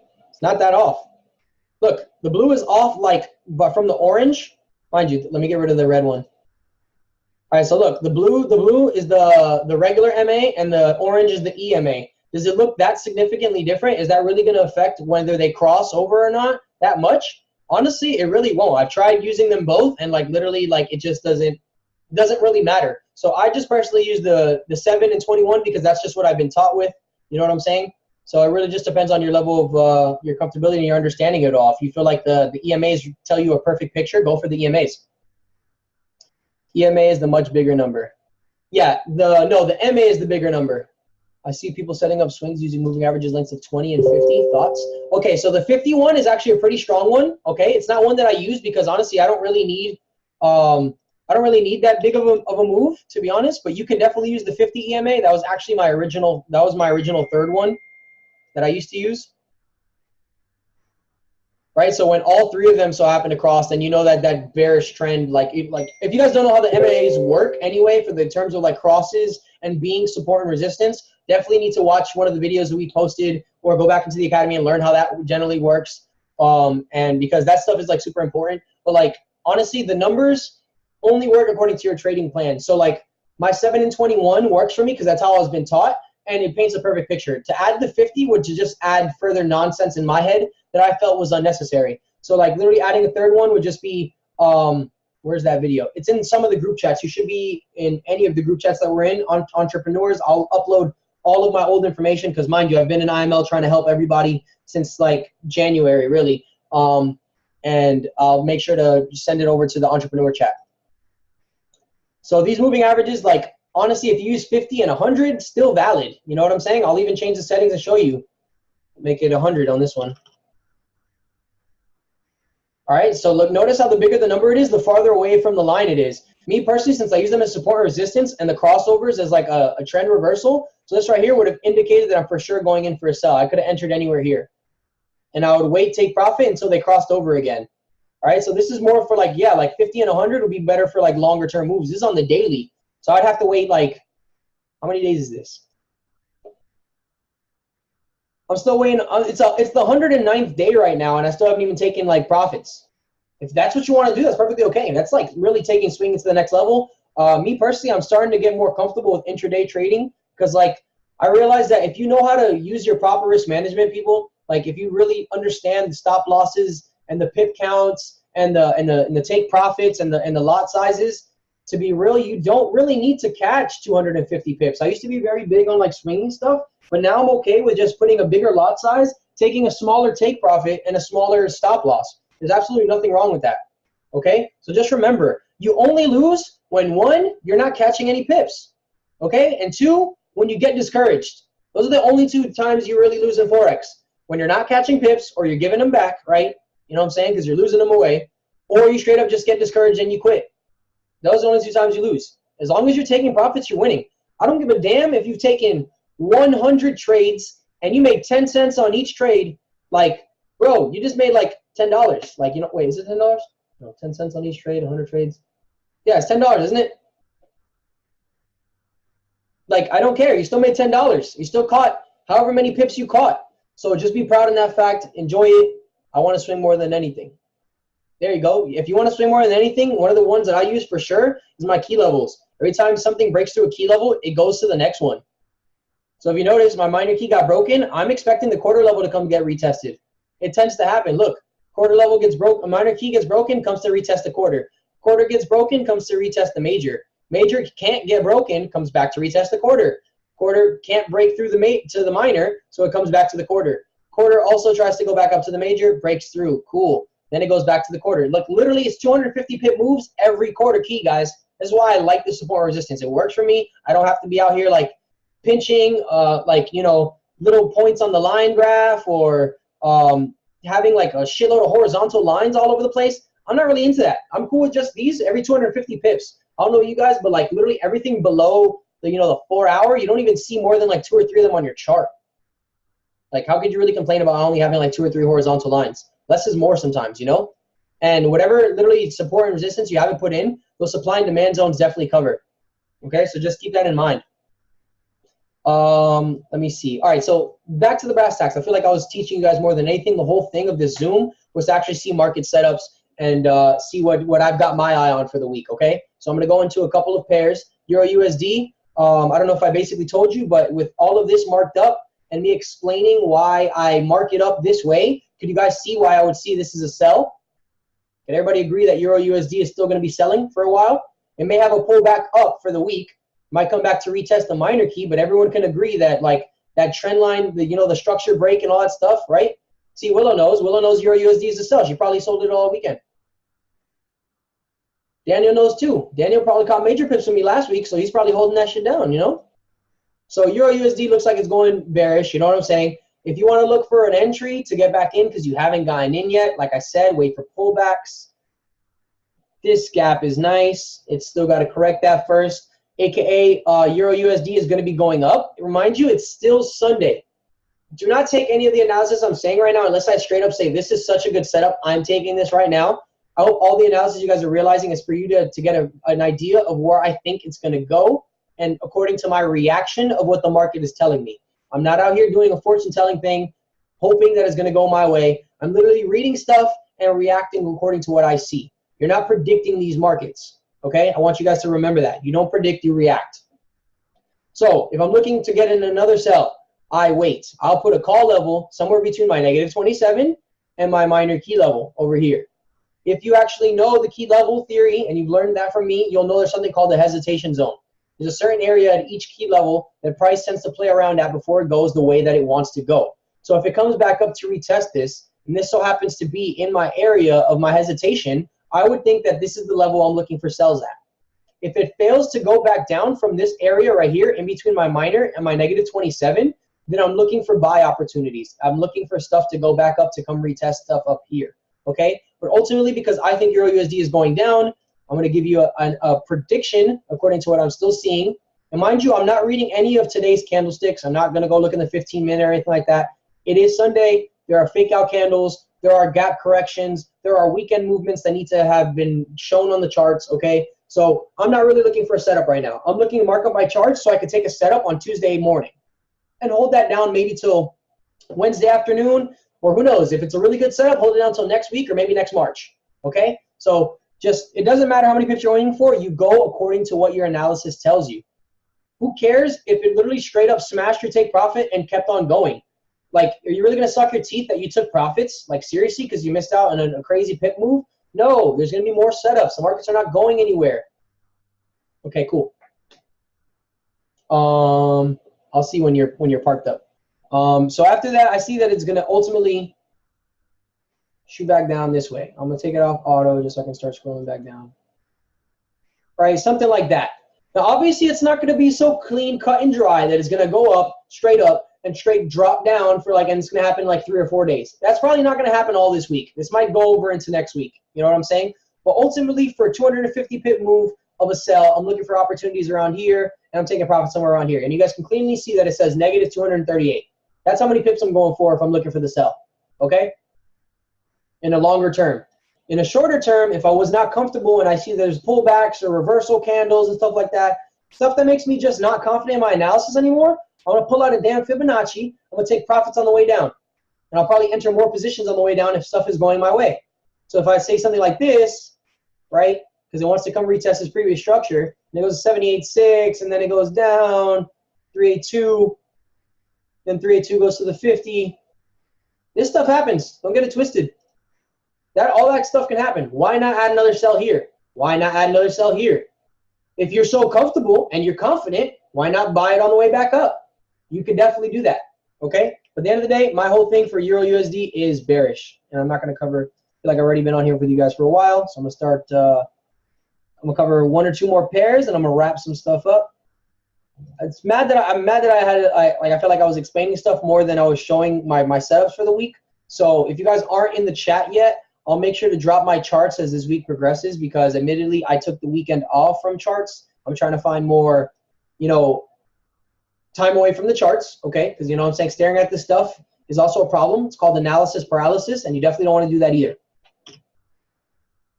When you watch all this stuff, saying, I love the call though. Can we use some price relation? Wait, hold on, bro, these nuggets. Can we, you're welcome. Can we use some price relation? What do you mean by price relation specifically? Okay, cool. I'm glad you guys liked the call, though. So I feel like me rambling wasn't for naught. All right, so Euro USD, like I'm saying, overall downtrend. Willow, explain what you mean by price relation, and I'll explain to see if I'm understanding what you're talking about. Because if you're talking about like, oh, if Euro USD is going up and GBP USD is going up, can we trade Euro GBP to go up? Is that like the type of stuff you mean, like pair relationships? Like when the moves and pullbacks are approximately the same time in pips.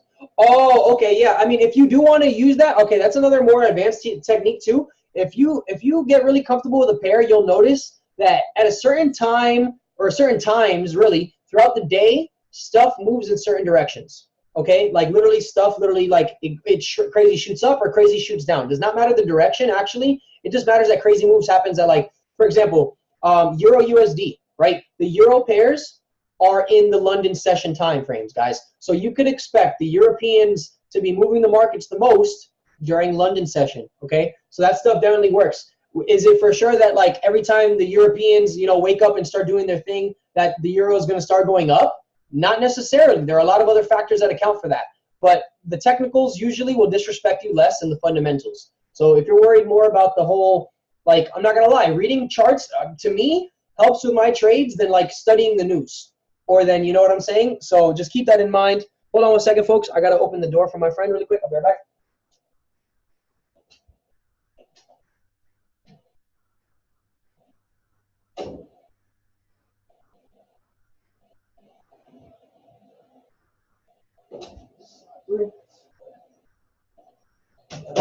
Jason, Berto. All right, guys, I'm back. Oh, I had my camera on the whole time. Yes, you did.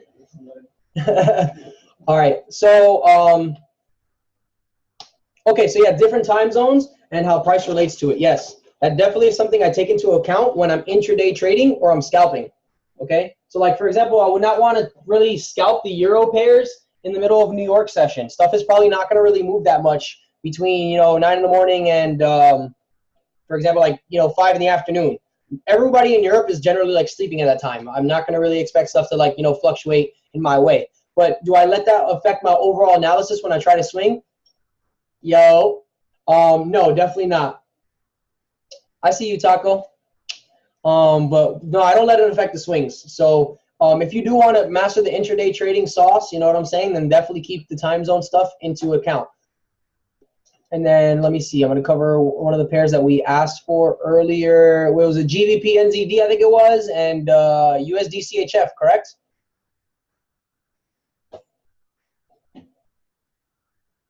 GBP NZD. Okay.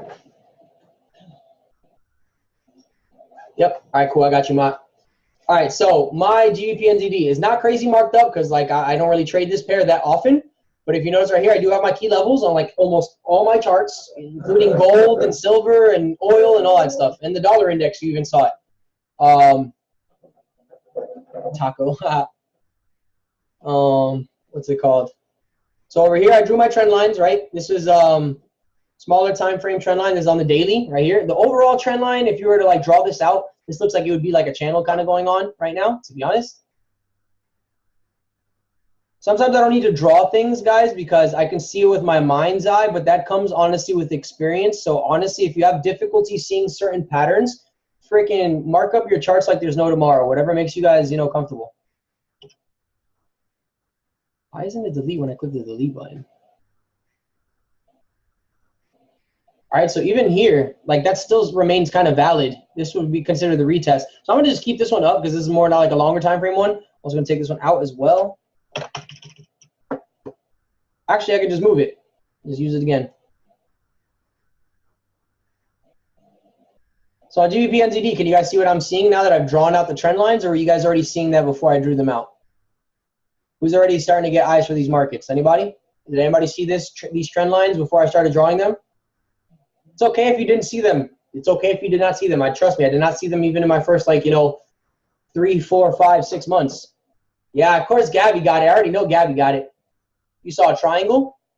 Okay, you saw a triangle that I drew, or like I've had a zone around 1.56-ish. 1.56. We're on GBP NZD. We're in the 1.926 area, right? Is that what you're talking about? 1.926? I meant before. Okay, yeah, the triangle that I drew, that's still valid though. Like, I was actually about to draw that up right now. So even though this is the channel that we're in, or like this is debatably more like a wedge. If you notice that this is not really parallel, they're going to intersect at one point in the future if it ends up being that price is getting squeezed to this point. So think of wedges kind of like a price getting squeezed. Same thing with a triangle, right? So when price gets squeezed, that means that, like, stuff has to break out. It's going to move crazily. And one of the ways that I also like to trade these patterns, right, guys, a little trick, is that you get the distance between the top and the bottom of the beginning of them, right? So you get something like this. And you can use this to like basically trade a breakout. So if it were to break out to the downside, that'd be something I'd look forward for some level, like it's going to go down this long because this is a daily channel, you know what I'm saying? Or a daily wedge, really. And if I were to do the same thing to the break to the upside, that's where my buy is.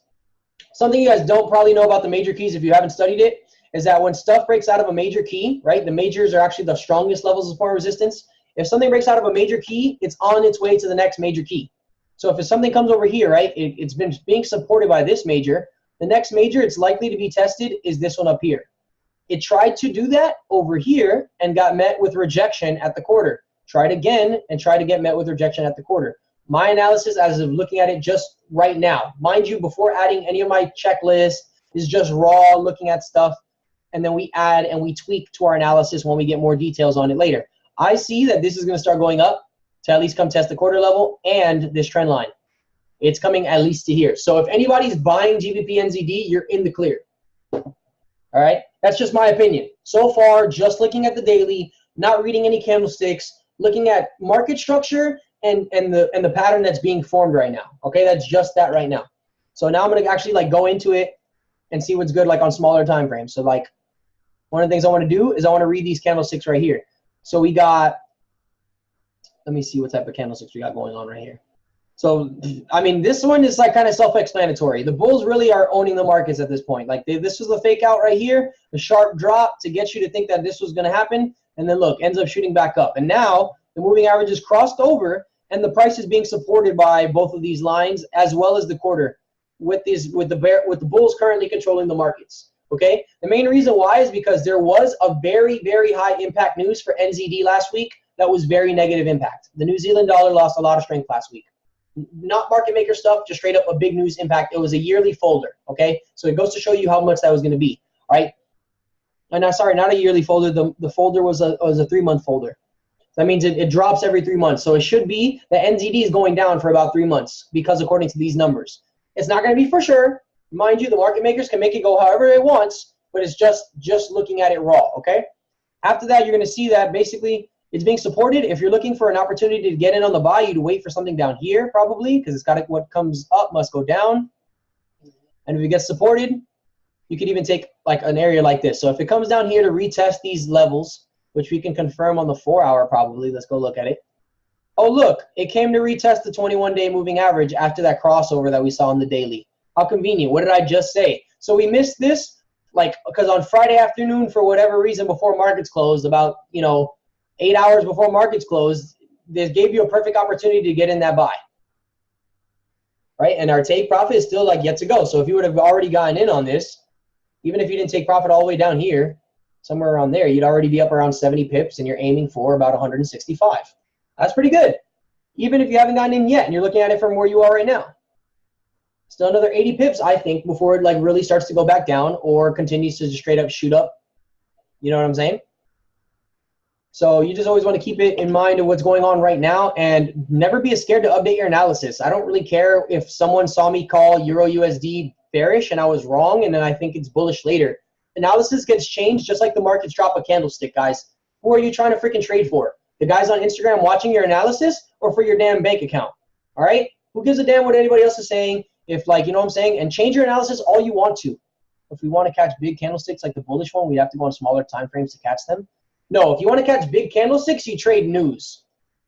You trade emotional, fundamental stuff. You don't really like. I mean, I have a technique, like I said, to trade news that I probably would have been able to catch this candlestick if I was watching it. But admittedly, I try not to do that. Stuff kind of moves crazy when news gets dropped. So I mean, that's only when I'm feeling. Yeah, exactly. Willow knows news is scary. So if you're not feeling confident in it, technicals is fake. Technical can fake is fake what you can get. Could you reword that question? I'm not sure how to answer that. Technical is fake what you can get. I'm saying news can fake you out, and technical can take what you get. What do you mean by take what you get? Like, because overall, like mind you, the technicals of this GBP NZD is that it's going up. Like, it literally got met with rejection over here anyway, and then it so happened, literally so happened, right? Because it's coincidence. I'm being sarcastic, by the way. It's not a coincidence. The news dropped right when it needed to be supported. This is literally like, this is market literally, like, if you weren't smart enough to know that this was not only supplying you with an area to start getting in for a buy, and then the news so happened to drop positively to support your theory, then you know what I'm saying? You would have been lost in the selling sauce. You would have saw all of this, and you would have started shorting it longer. You're like, oh, it's probably going to break the channel. They even gave you a little fake out candlestick over here to see if they try to get anybody going back up. You know what I'm saying? They do this stuff all the time. Look at this candlestick. I don't even think this was supported by news. That's the craziest part. But this for sure I know was news. Because I remember NZD 5 p.m. So if you want to catch, never mind. Okay, did I answer your question though? I did want to answer it. I don't know if I technically did.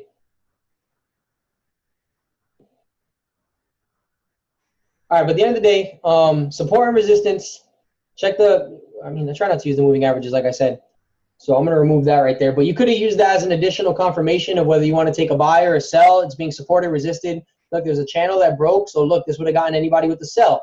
Then this would have been the stop loss sign. Could have sold here, right? Put your stop loss above market structure. If you thought that market structure was somewhere around like here because you entered down here, then you were like mad wrong and they would have stopped you out over here. Notice how this failed to break the actual previous market structure of over here. Did it touch it? Nope, right below. So if you knew to put your stop loss above the real previous market structure up here, then you would have been good to go. But if you saw that you were taking a sell here in this area, right, and you put your stop loss somewhere in this area, this would have gotten you before you could have taken profits all the way down here if you wanted to. If you were smart, you took profit at the end of the hesitation zone, or you took profit at the quarter key, or whatever your level of support or resistance was. Yeah, you're good. Okay, cool. So, yeah, all right, so on the 4 hour though, I am seeing, so this is a bullish candlestick pattern right here too. This is right before markets closed. So they not only provided you an opportunity to buy here, but if you didn't see this candlestick pattern right here and you missed out on it, then you know what I'm saying? Like, shrug it off. We wait for the next pullback. Appreciate you going over this. Yeah, no doubt. I'm gonna do this every Sunday for you guys, to be honest. Not even just you guys. I'm like we're expanding. I'm not even playing anymore. I want to actually help people how to trade. If you guys have any trading problems and I can possibly help, if I know the answer, I will try my best to supply it with you. If I don't have the right answer, or if I'm not sure, I will not share the information with you. I'm not for the spreading of misinformation or anything like that. I'm very big on facts. So that's why I love this technical analysis stuff, guys. Very technical. And what am I? Technical.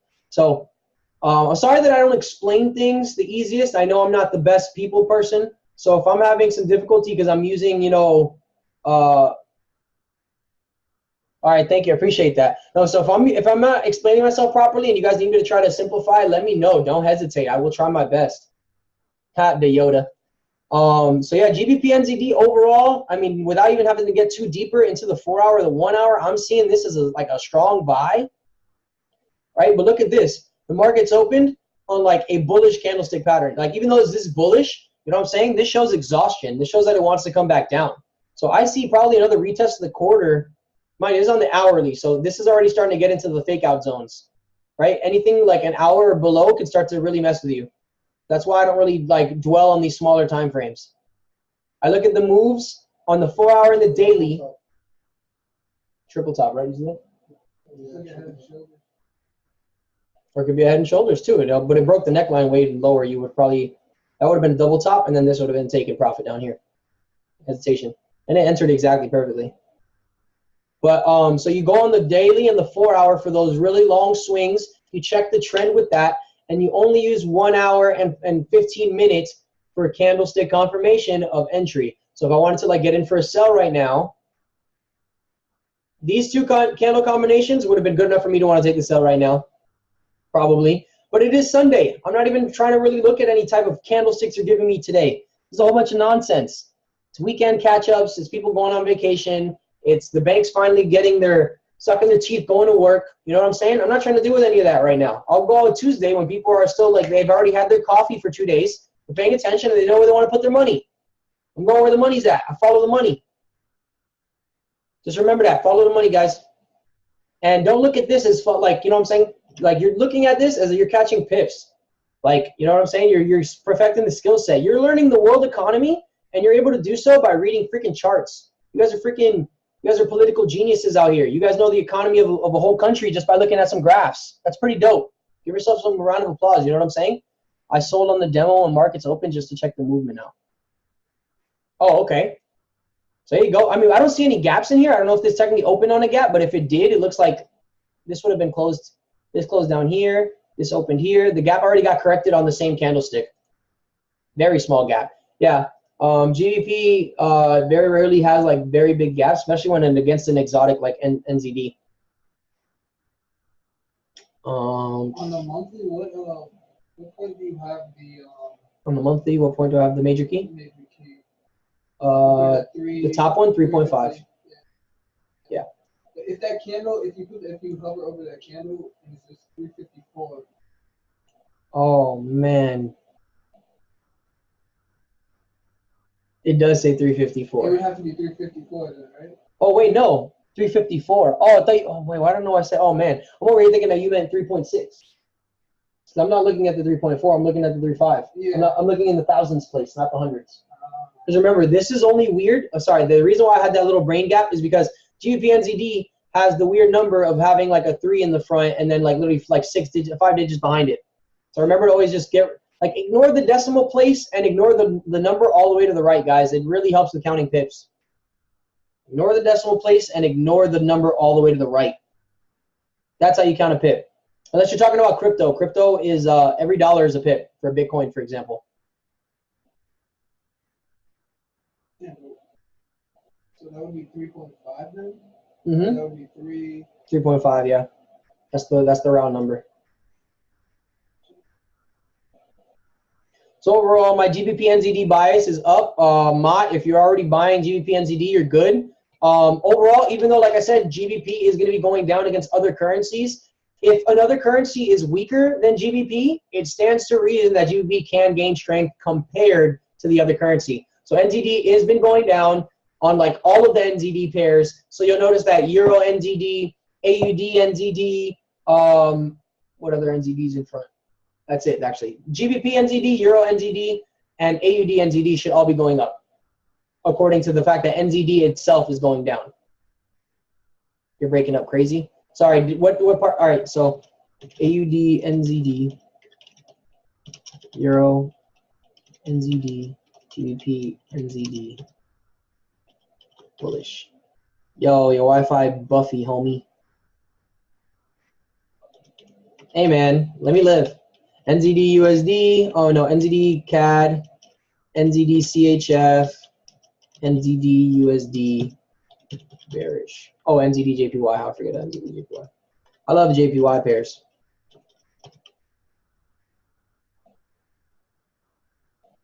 I'm not in right now. I was in a sell after the double before the markets closed. Oh, good stuff.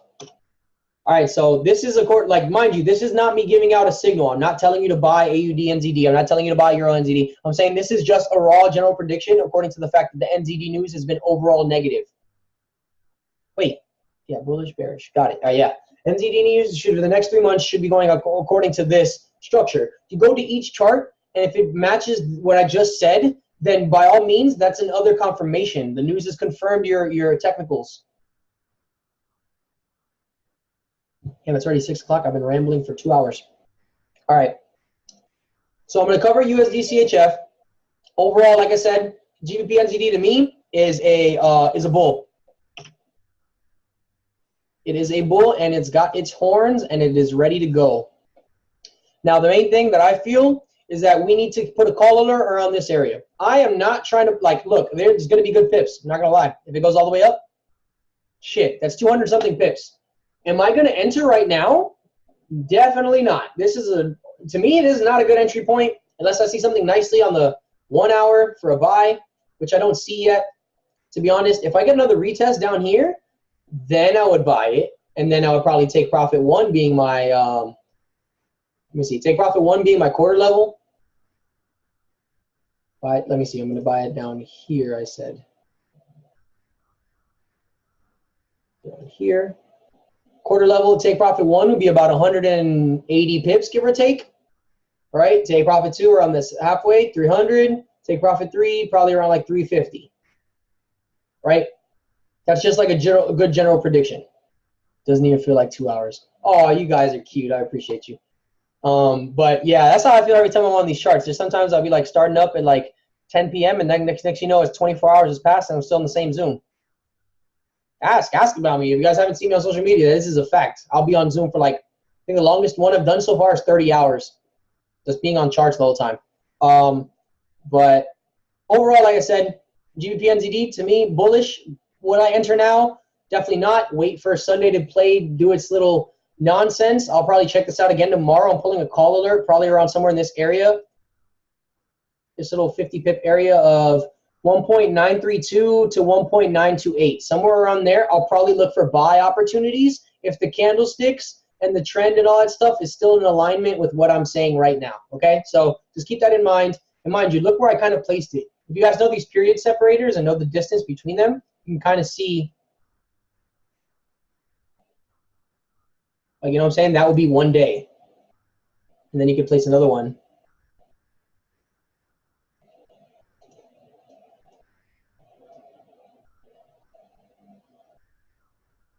Two days. You know what I'm saying? You can start doing that. One of the techniques I found useful for, like, if you want to get into intraday trading, something that you want to take, like, you know what I'm saying? You wake up in the morning before you go to work, take a trade, do your thing for the day, and then come check it before you go to sleep, right? That's intraday trading.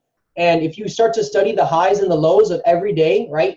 Like if you go on the daily candlesticks and start, you know, marking up the tip of the wicks, you'll notice that there's a pattern when stuff gets broken out of other, like, you know what I'm saying? When lows and highs get broken, you can generally take it to a previous low or previous high from, let's say, like maybe like last week, okay? So let's see, just to show you like an example of what I'm talking about on that.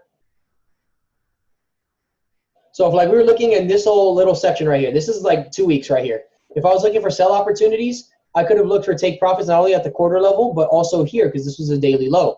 This was also a daily low of the previous week. This is a daily high of the previous week. This is a daily high of the previous week. This is the daily highs. If you look at these, right, you can look for take profit areas. Look at how this comes right here to the daily low of last week.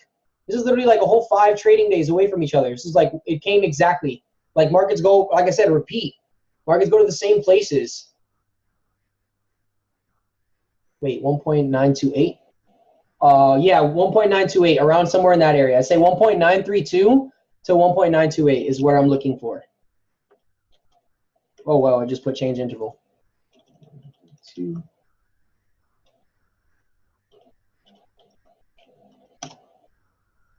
Marvel or DC? DC because it's more realistic and gritty, and the heroes are a little bit more overpowered. But Marvel because it inspires me to be more of a kid again. So I don't know. I'm like you can't pick.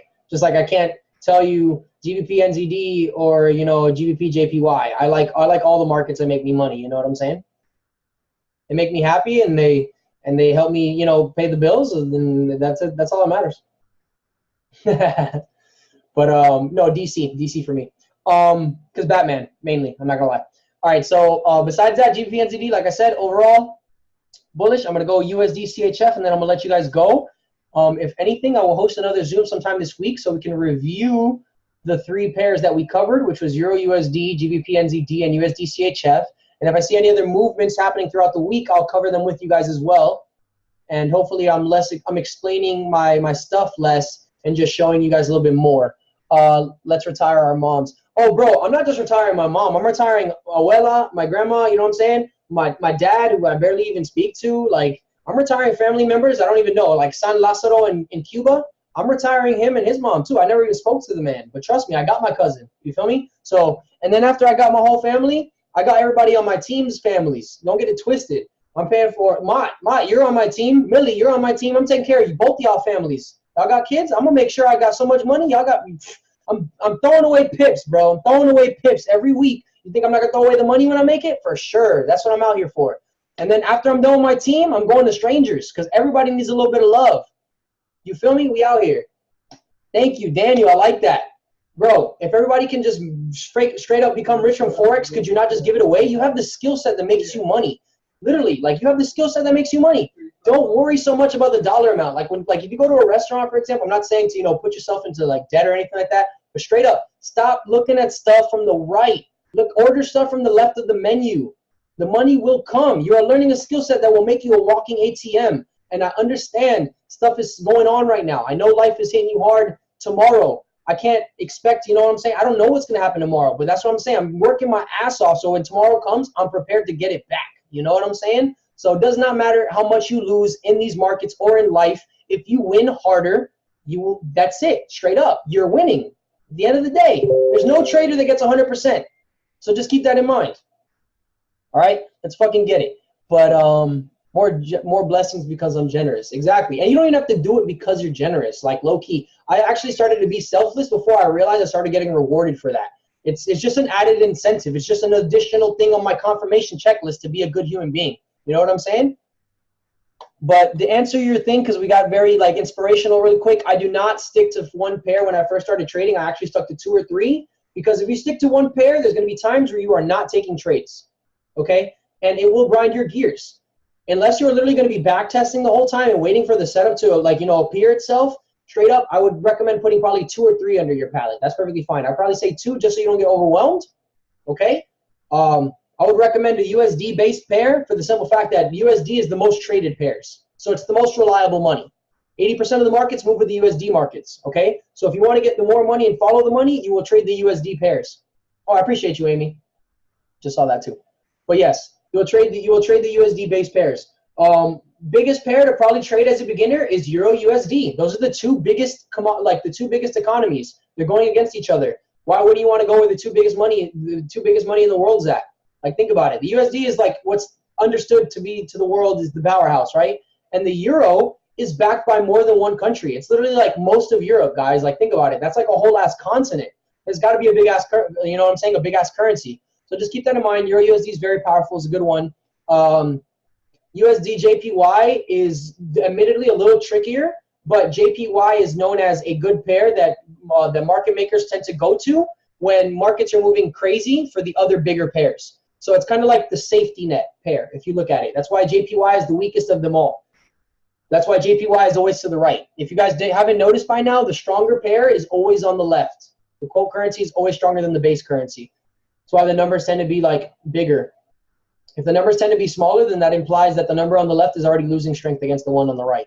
Like, for example, we're on USD CHF right now, which I'm about to break down. It's at 0.99, which means it would take 99.41 cents for you to get 1 Swiss franc, aka the dollar is currently weaker than the Swiss franc, but it's not CHF USD. You know what I'm saying? Because if you look at the whole history of the market, you'll see that it's generally been the US dollar has been stronger than the Swiss franc. The US dollar is now losing strength against the Swiss franc. It's been like that since, when has it been less than $1? Less than $1 was hit for the first time in 2008. That was when our economy crashed. All right, that was like the dumbass real estate economy that George Bush helped, forefront for. If you guys don't know, I mean, honestly, I didn't realize at the time because I was obviously a kid. I don't know how old you guys are. I'm 23 personally. So when all that stuff was happening, I had no idea about the world economy and how that really affected everything. Now that I understand these charts, though, I realize some of the dumbest things that have been happening. All right, like I don't know what the hell happened in January 2015, but whoever was doing shit for USD versus the Swiss franc just totally like fucked the game up right there. Look at this. Look at this candlestick, guys. This is 1 month. 1 month candlestick moved almost 2,000 pips. I'll take that. I'll take that. Trust that. But all right, so let's get into the actual analysis of it all. Apparently, I already marked this up. So I already went on the monthly and I drew this little look. So I have an ascending triangle going on. This is my pattern as of right now. Let me delete this.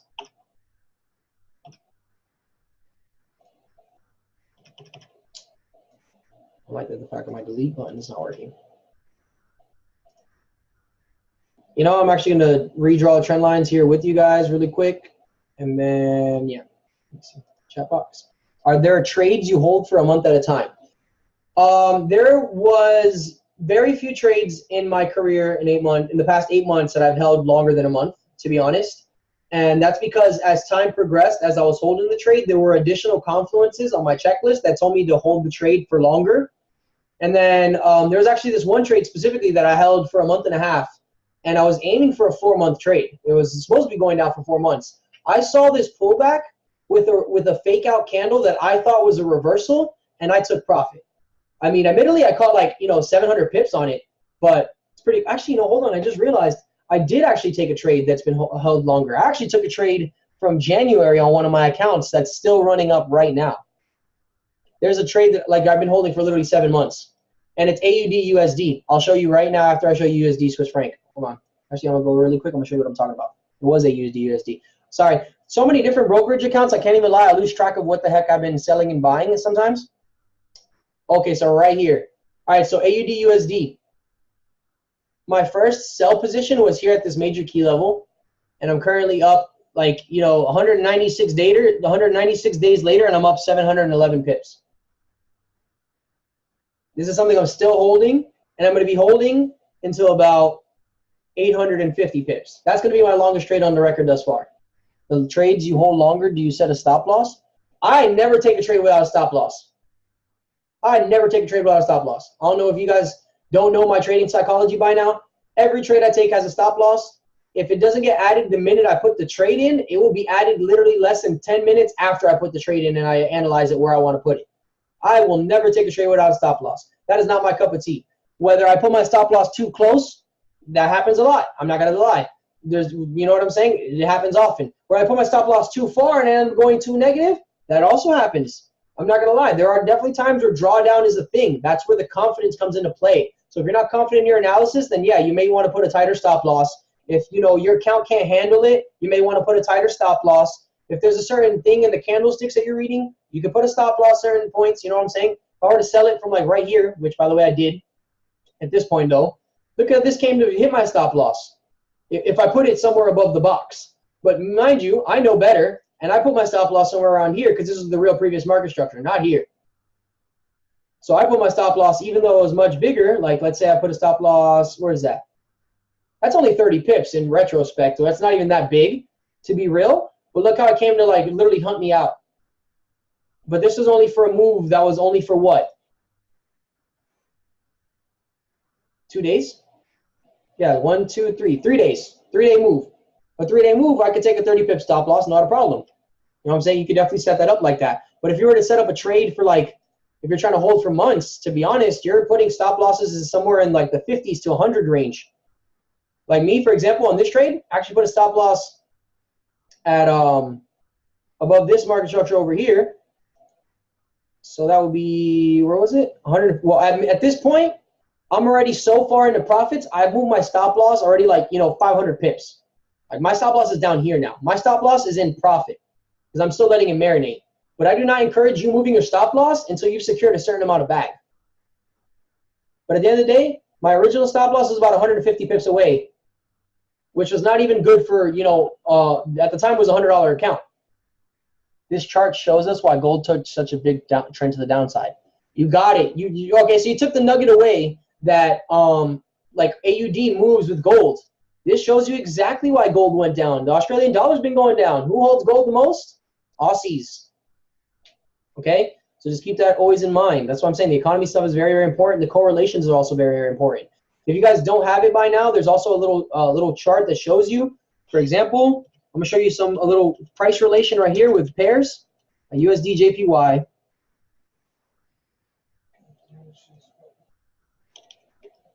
USD JPY. Okay, I got it. I'll delete the freaking strategies per chart. Got it. USD JPY, GBP USD, and GJ.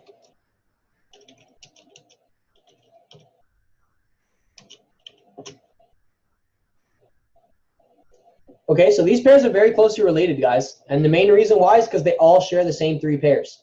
All right? Now, the way that they, let me see if I can separate it like this.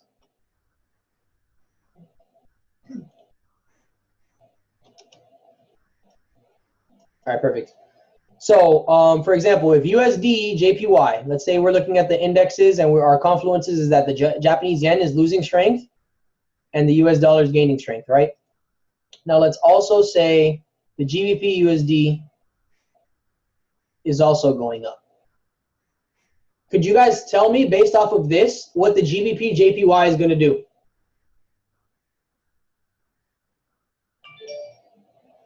GBP. Can anybody tell me what's going to happen according to this price relation?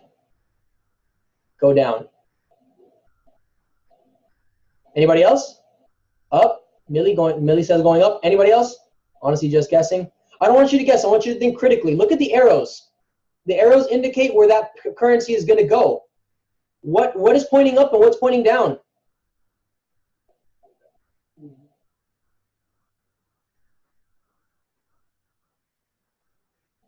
You say it's going down? You guys say this is going down according to that? Yeah, it looks like it broke the channel. Oh, you're talking about AUD USD?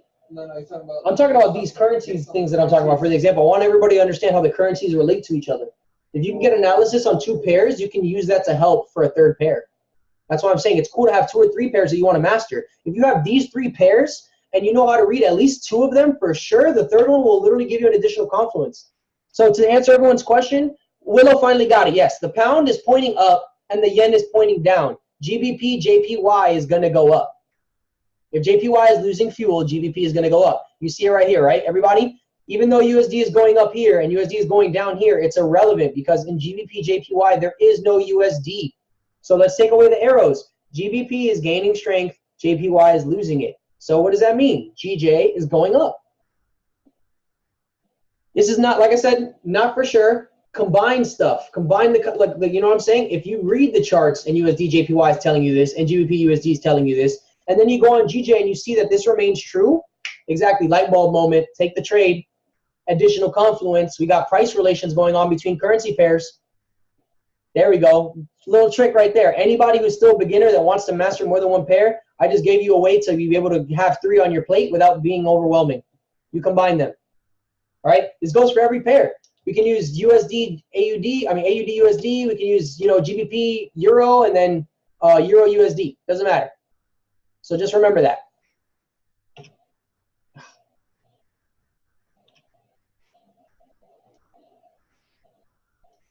All right, so I'm gonna get into the Swiss franc now that I explained that a little bit more. I hope that, I hope you guys got a lot of light bulb moments, I guess, from everything I've been saying. I've been dropping some straight up some secret stuff you wouldn't normally find in one's academy. Got you. I don't know whose team you're on, Willow, but I appreciate you. You're mad interactive with me, and I like that. But let me see where I was at. USD CHF. All right, so going on the daily. What happened to my trend lines? Didn't I draw trend lines on this? Or is that GBP NZD? I was GBP NZD. All right, so we're going to draw our trend lines now. Let me see. Let me go on the monthly. Looks like the same kind of pattern going on the daily as it is on the monthly. That's crazy. Hey, I'm on Sarah's team, which is how I found you and Jesse blessed. Hey, no doubt. Hey, honestly, I honestly don't even care. I don't even know why I asked whose team you on. Everybody's team is my team. If you're trying to be an aspiring Forex trader, you're on my team, to be honest. So I appreciate that Sarah was the one to be able to connect us. I fuck with Sarah so heavy. And yeah, Jesse's my dog too, of course. Me and Jesse low-key partners. I found him through Sarah as well. So trust blessed. You know what I'm saying? It's become one of my best friends in a short amount of time. And it was all through Zoom. So you never know, business introduce you to the craziest, coolest of peoples. So one thing I'm going to draw right here is this crazy trend line going out this way because why not?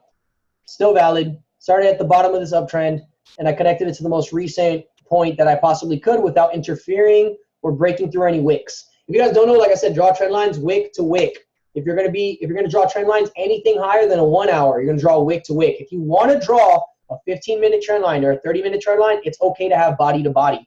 Those wicks represent the bodies of smaller candlesticks. So these monthly wicks are the bodies of daily candlesticks. Okay? The daily wicks are the bodies of 1 hour candlesticks. The 1 hour wicks are the bodies of the 15-minute candlesticks. Okay? The smaller time frame ones are, like I said, very tricky. So if you want to put it on the actual price, so going off the body, you're valid as long as you're underneath 1 hour. But when you're drawing your trend lines, it's always wick to wick. All right, so can anybody tell me what pattern this is? This is on the monthly, guys. This is from 2011. Anybody know this pattern? 3 weeks. Rising wedge, channel. Yeah, it depends on you, whatever terminology, you basically got it. Yes, it's a wedge / a channel, and it is rising. So if you guys remember what this pattern basically means, if it's not going to touch over here and start to break out to the upwards, I mean, sorry, if it is to go over here and straight up like disrespect the wedge, what do you guys expect it to do? You guys know what a wedge usually signifies? It's a bearish pattern. Yes, exactly. So we're expecting a drop on the USD CHF. You got it. You got it. And this is on the monthly. Yeah, Tony got it too. Cool. So this is on the monthly, right? So you know, like whether it be 2020 or, you know, next month, USD CHF is gearing up for a drop. We'll find out when it breaks the pattern, okay? So even if this stuff goes up for another, like, you know, 2 years, if it drops when you guys were trading with me in 2020, we hop on the Zoom, we're like, hey guys, you guys remember I called this in 2018? It broke the channel finally. Boom. The longer this channel takes to go up, trust me, the longer the drop will be. So if it breaks here, we could probably take it 50%, will be about here, just looking at it. Mind you, I'm not even drawing any Fibonacci's. Looking at it will be right there. That's 1,700 pips. Okay, that's just like looking at it just with my eyes. If it drops where it's at right now, if it drops like, you know, this channel keeps on going up and it drops up here, we got an even bigger drop ahead of us. It started all the way down here. This is like kind of borderline testing all-time lows for USD CHF, to be honest. Looks like the Swiss franc might be gaining more strength than we thought. You have your monthly at 180 for the USD. I have my monthly at 1.82. So, question: why do you have it on 1.82 here? But I have it on the other one on 1 point. This is flat. Yeah, no, I feel you. Actually, this is not outdated. This is not updated. I need to move this to 1.8. It should be 1.8 at that point. It should be 1.8 at that point. Yeah. Yeah, I gotta put it to 1.8.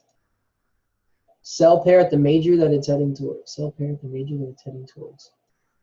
Yeah, so I gotta redo some of my charts. Yeah, you've been doing it to the 100th place? Yeah. I accidentally started doing that the first time, and what's it called? I read the quarters theory book, and it said round to the nearest thousandth. So And as long as it respects the wick, and you can round it to the nearest thousandth anyway. Like, you're not going to put this to 1.9 just because it's such 1.85, you get me? right.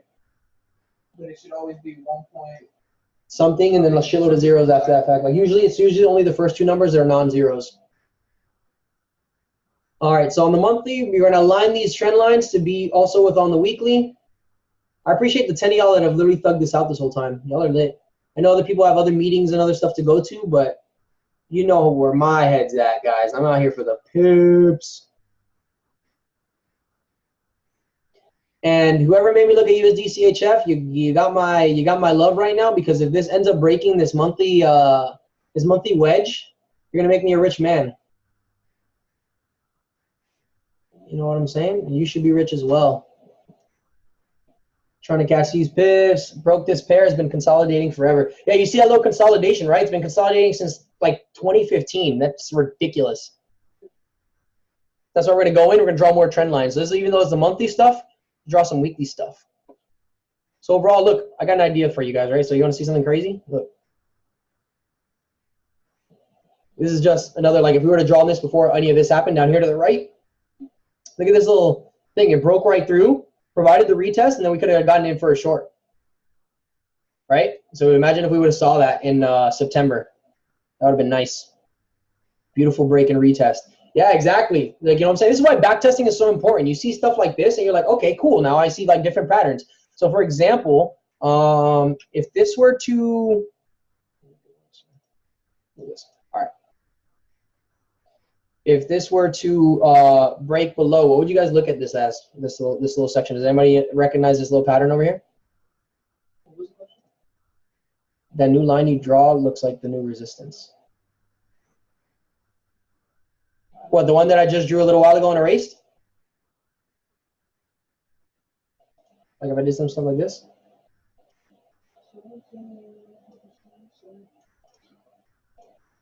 Yeah. Yeah, see, it got met with the resistance, and it's kind of over here too. But this trend line is no longer valid when price got broken through, and then it did the retest. After this trend line is like kind of irrelevant. The trend is now based off of over here. So this is like, and even then, this is the beginning of 2018. Usually when the new year starts, it begins like a new trend. So if you notice, like a couple days after 2018 started, it straight up reversed. Even though it should have, like, you know, if you would have drawn this earlier, you probably would have had your channel be like this. Because remember, this would have been your previous, and you would have probably tried to attach it, and there you go. So now look, this would have gotten people to think that it's going to be a sell because it broke cleanly below, and then little do you know, you only would have taken it to the minor. I mean, to the major. And then it got met with support at that major, which what I told you guys, when it touches a major and it gets supported, it's going on to the next major. What do you think you guys is going to go now? What did I say about USDCHF? I see it's going to go up and then probably drop down and break the channel because it got met with support at the major over here. Plus, that is my actual updated trend line according to the 2018 price. And this is considered like a retest of it if you didn't get in originally from back in the day. So this is no longer valid over here. Delete that. And now we can draw a new one, more recent into price. So move it a little closer. All right. I can draw a trend line from, let's say, here. Can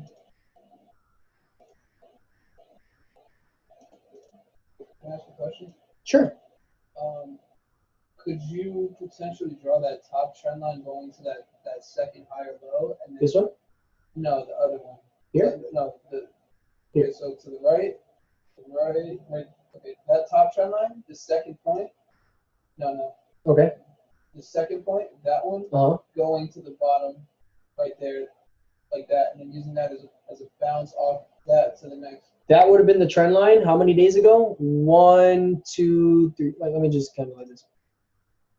Then you can see that bouncing. It breaks, it bounces, and now it's going to the next week. 2 weeks ago, that would have been the trend line, and guess what? We would have bought here. Right. That would have been the retest. Can anybody see what? Look, mind you, I have 2 of my students / friends over here. You know what I'm saying? They're also on their laptops, Tradeway. Okay. And you guys see what I'm talking about over here? Or what my friend was talking about over here? You see how the original trend line would have been going through here, right? Testing this little area, and look how it broke through it, and then it came to retest it. It provided you. I don't have the moving average there. All right, it provided you another opportunity to get in for a buy. And then mind you, if you have this trend line that you started drawing according to when this started, right, and you drag that upwards,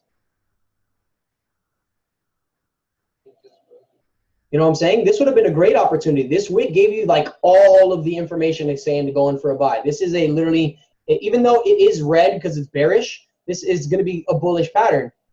You know what I'm saying? You have this right here. Notice, I'm going to give you a little hint right here, right? These type of candlesticks, no matter what color they are, usually are bullish. Okay? Because this wick right here tells you there's exhaustion to the downside, not enough people are trying to sell it, and literally price is stuck up here in this little area. Then followed by this right here is known as the bullish engulfing. This makes it into a pattern. These two in combination tell me it's going to go up. Okay, this right here shows me in combination is going to go up.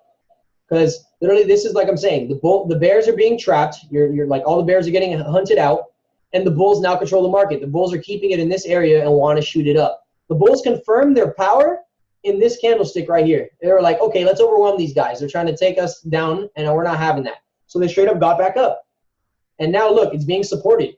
Now it's also being supported by this line over here. So if it drops back down over here, and it doesn't break through below it, gonna be supported. Not only that, but it's touching a minor key level. Now we add the moving averages. It's gonna come to retest the moving averages. It already come to retest over here. We get another bearish candle, even a crossover. We can see something like this happening.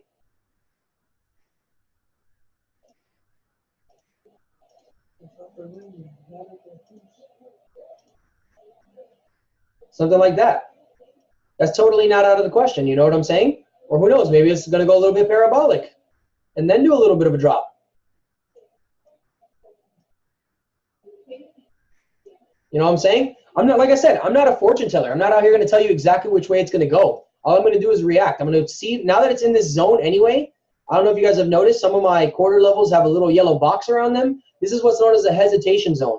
When price goes in this little area around the key levels, it tends to hesitate. It doesn't know what it wants to do. It accumulates all the buyers and all the sellers. It plays with you for maybe a few days, maybe even a few weeks. As you guys see over here, it's been consolidating at this quarter level for, you know, forever. It kind of bounces in between these two specifically, in between these two quarter levels, this one and this one. It's like been like the major thing that it's been since 2016, even beyond that. You know what I'm saying? So if it fails to get met with support at this point, like there's not a lot of candlesticks that show me that it's going to be strong candlesticks, bearish, bullish ones to go up, then I'm going to look for a sell. Right? The reason why this failed to break is because this candle right here tells me The bears now control the market, and look what happens. Confirmation with the other candles. Then the reversal. So literally, this little move down to the downside was really a fake out to get people to think, oh, reversal time. Then you see this candle, you're like, oh, they almost got me, but I waited. Even if you sold it and you saw this being formed, this is on the weekly, right? So let's do the math right now. 1 week, 4 weeks. Would have been a whole month that you would have been able to sell that, and you would have caught 215 pips. Not a lot of movement for a month. That's perfectly okay.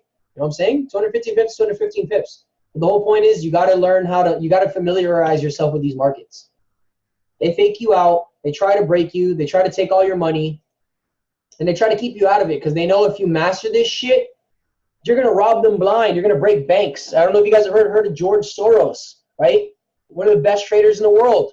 And the reason why, this guy was able to read the technicals so well and understand the fundamentals of certain news happening in 1989. Mind you, this is before retail traders. So now obviously nobody like us has the buying power to do something like this. But George Soros, using hedge fund money, he was the leader of a hedge fund, right? He traded the Great British Pound against the US dollar, right? And he saw that it was going down based off news and technicals. He made $1 billion in 1 day in Forex, guys. $1 billion in 1 day in Forex. Yeah, literally, George Soros made $1 billion in 1 day. Just GBP USD short. What was that last time? Probably like $10,000 per pip.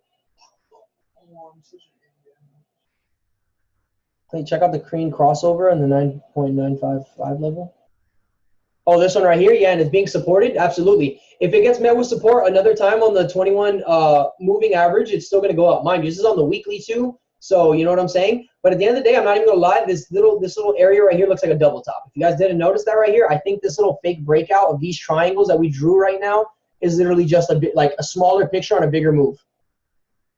Because overall, remember that the monthly channel is still a bearish one. You know what I'm saying? Like, it's still going up, but that means that it's bound to go down. So if it fails to break this major key one more time, we're looking for another sell to at least the minor or the quarter or something like that. You know what I'm saying? Like, if it comes up here and it straight up does not break, we're shorting that thing again.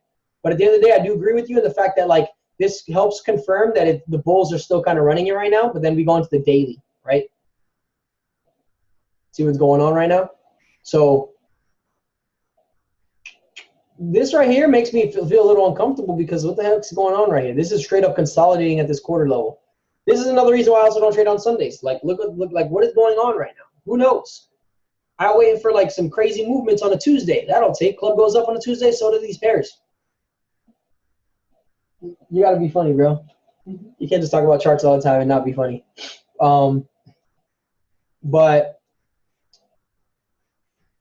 all right, so I'm gonna wrap this up right now. Overall, USD CHF, even though the DXY to me is still playing around right now, like I told you, we're not even sure about what the DXY is doing. I can't tell you too much about what USD CHF is doing. It is in a hesitation zone, so it makes me uncomfortable to even want to trade it right now. So we're gonna keep our eye on this.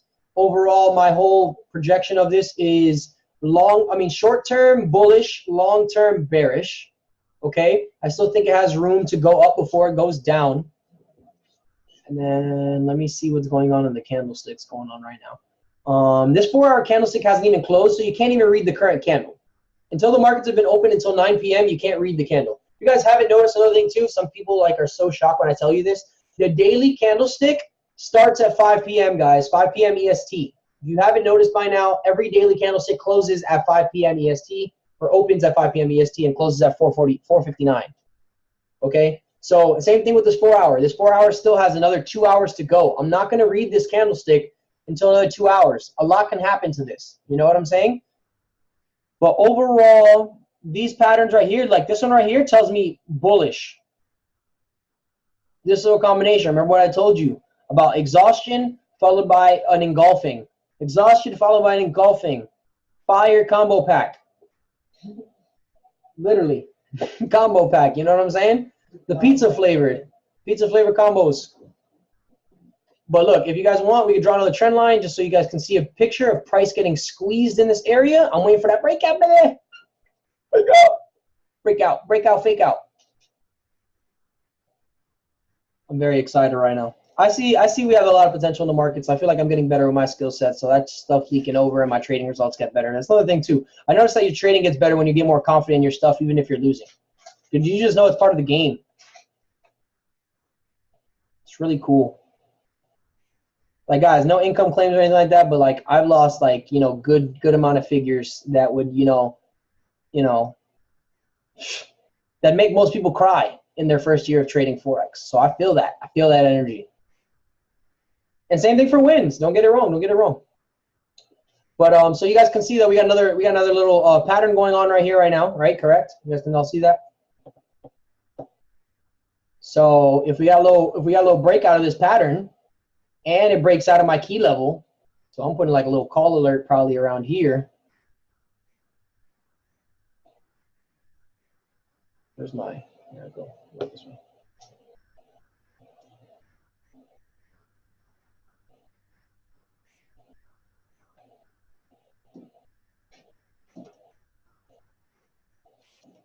That's my whole thing. That's my whole thing. And then my other whole thing is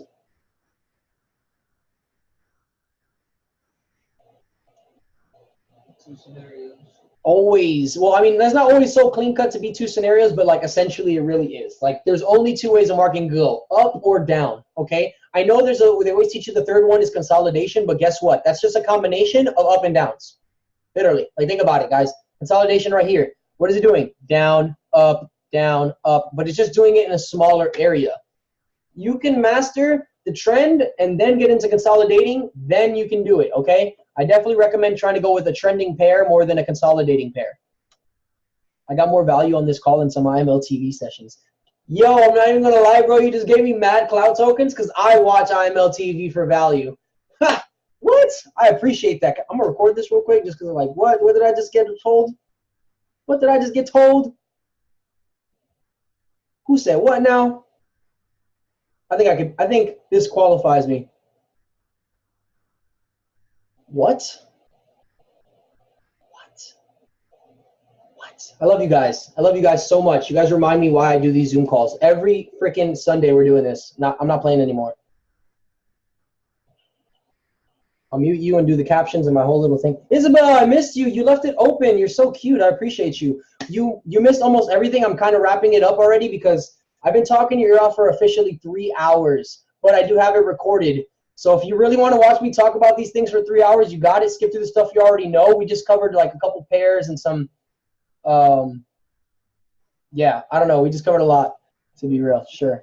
All right, cool. Yeah, and then you already know, Isabel, I got you since like day one. I got you. If anything, I'll do a little private stuff. I got you to like catch you up later on this week whenever you're not busy. I know you're out here like, you know, hitting chairman and stuff. Can I get it too, please? I got on late. Of course, Camille, you don't even have to ask me this type of stuff. You're fam. You get everything. I gave you all my nugs. If you haven't read or watched all my nugs, that's not my fault, but I give it to you. Got you. I got you. But so yes, USD CHF generally, even though if it's consolidating, guys, there's only two options: up or down, bullish or bearish, straight up. So the whole thing is, like I said, just to react to stuff. Just keep an eye on stuff. Download the apps that I told you to download. Use them, master them. They help a lot. And overall, most importantly, don't overcomplicate it. Like straight up, if you're not confident in the trade, straight up just don't take it. Or if you're straight up not confident, make a demo account, put it in the demo account. You know, every trading day does not have to be, you know, a day that you trade. Every trading day does not have to be a day that you trade. Every setup does not have to be taken. And if, like I said, if you're not confident in yourself to put it with your real money, put it in your demo. I don't really care, to be real. Like, think about it like this. I tell you guys all the time, I'm always very big on the psychology aspect of trading. I really think that marking up these charts, it really only covers 20% of it. If you're not disciplined, focused, and patient, like literally the 80% where it's mental will literally wash you away. You will literally leave this game and you will lose all your money and you'll suck your teeth saying Forex doesn't work and it's a scam, okay? But it's not. You just didn't stick it through enough. There are some people that literally did not even hit their first $1 million in trading until 5 years of trading. But what did they spend? Like a couple $100? A couple $1,000? If you made your first $1 million in 5 years and you only spent like $10,000, are you going to still suck your teeth after you cash into the bank? I don't know about you, but I will definitely not. So if I end up losing my whole first year of Forex, my whole first 3 years of Forex, for me to be a multi-millionaire, multi-billionaire in 9 years, I'm taking those chances. Give me another freaking income that allows me to, like, you know, have an unlimited cap. If you literally sincerely let me know of one, I will stop what I'm doing now and I will literally go learn that. If you can't find one, I'll catch you on these charts next Sunday. All right? I love you guys all. Hope you guys took hella notes, hella nuggets. I will post the link. If you're not in any of the group chats that I'm in, DM me. However, I got you on here through Telegram, Instagram, Snapchat. I don't know how many people I sent the link to, but if you got on here from any of that, DM me and I will send you the link as soon as I upload it to YouTube. Mind you, this is a 3-hour video, so give me like a little bit of time before it actually uploads, and it'll be for sure with you before the sun goes down. No doubt, no doubt, no doubt. I appreciate all the love. You guys have a blessed trading week. I will see you later on virtually or in person, depending on where you live in the world. And like I said, spread love, spread value, share with your teams and your other friends that trade the knowledge that I shared with you today, because my whole thing is everybody needs to win these markets. We all need to be market makers. And let's get freaking rich and retire our families. Much love, guys. I'm out of here. Peace.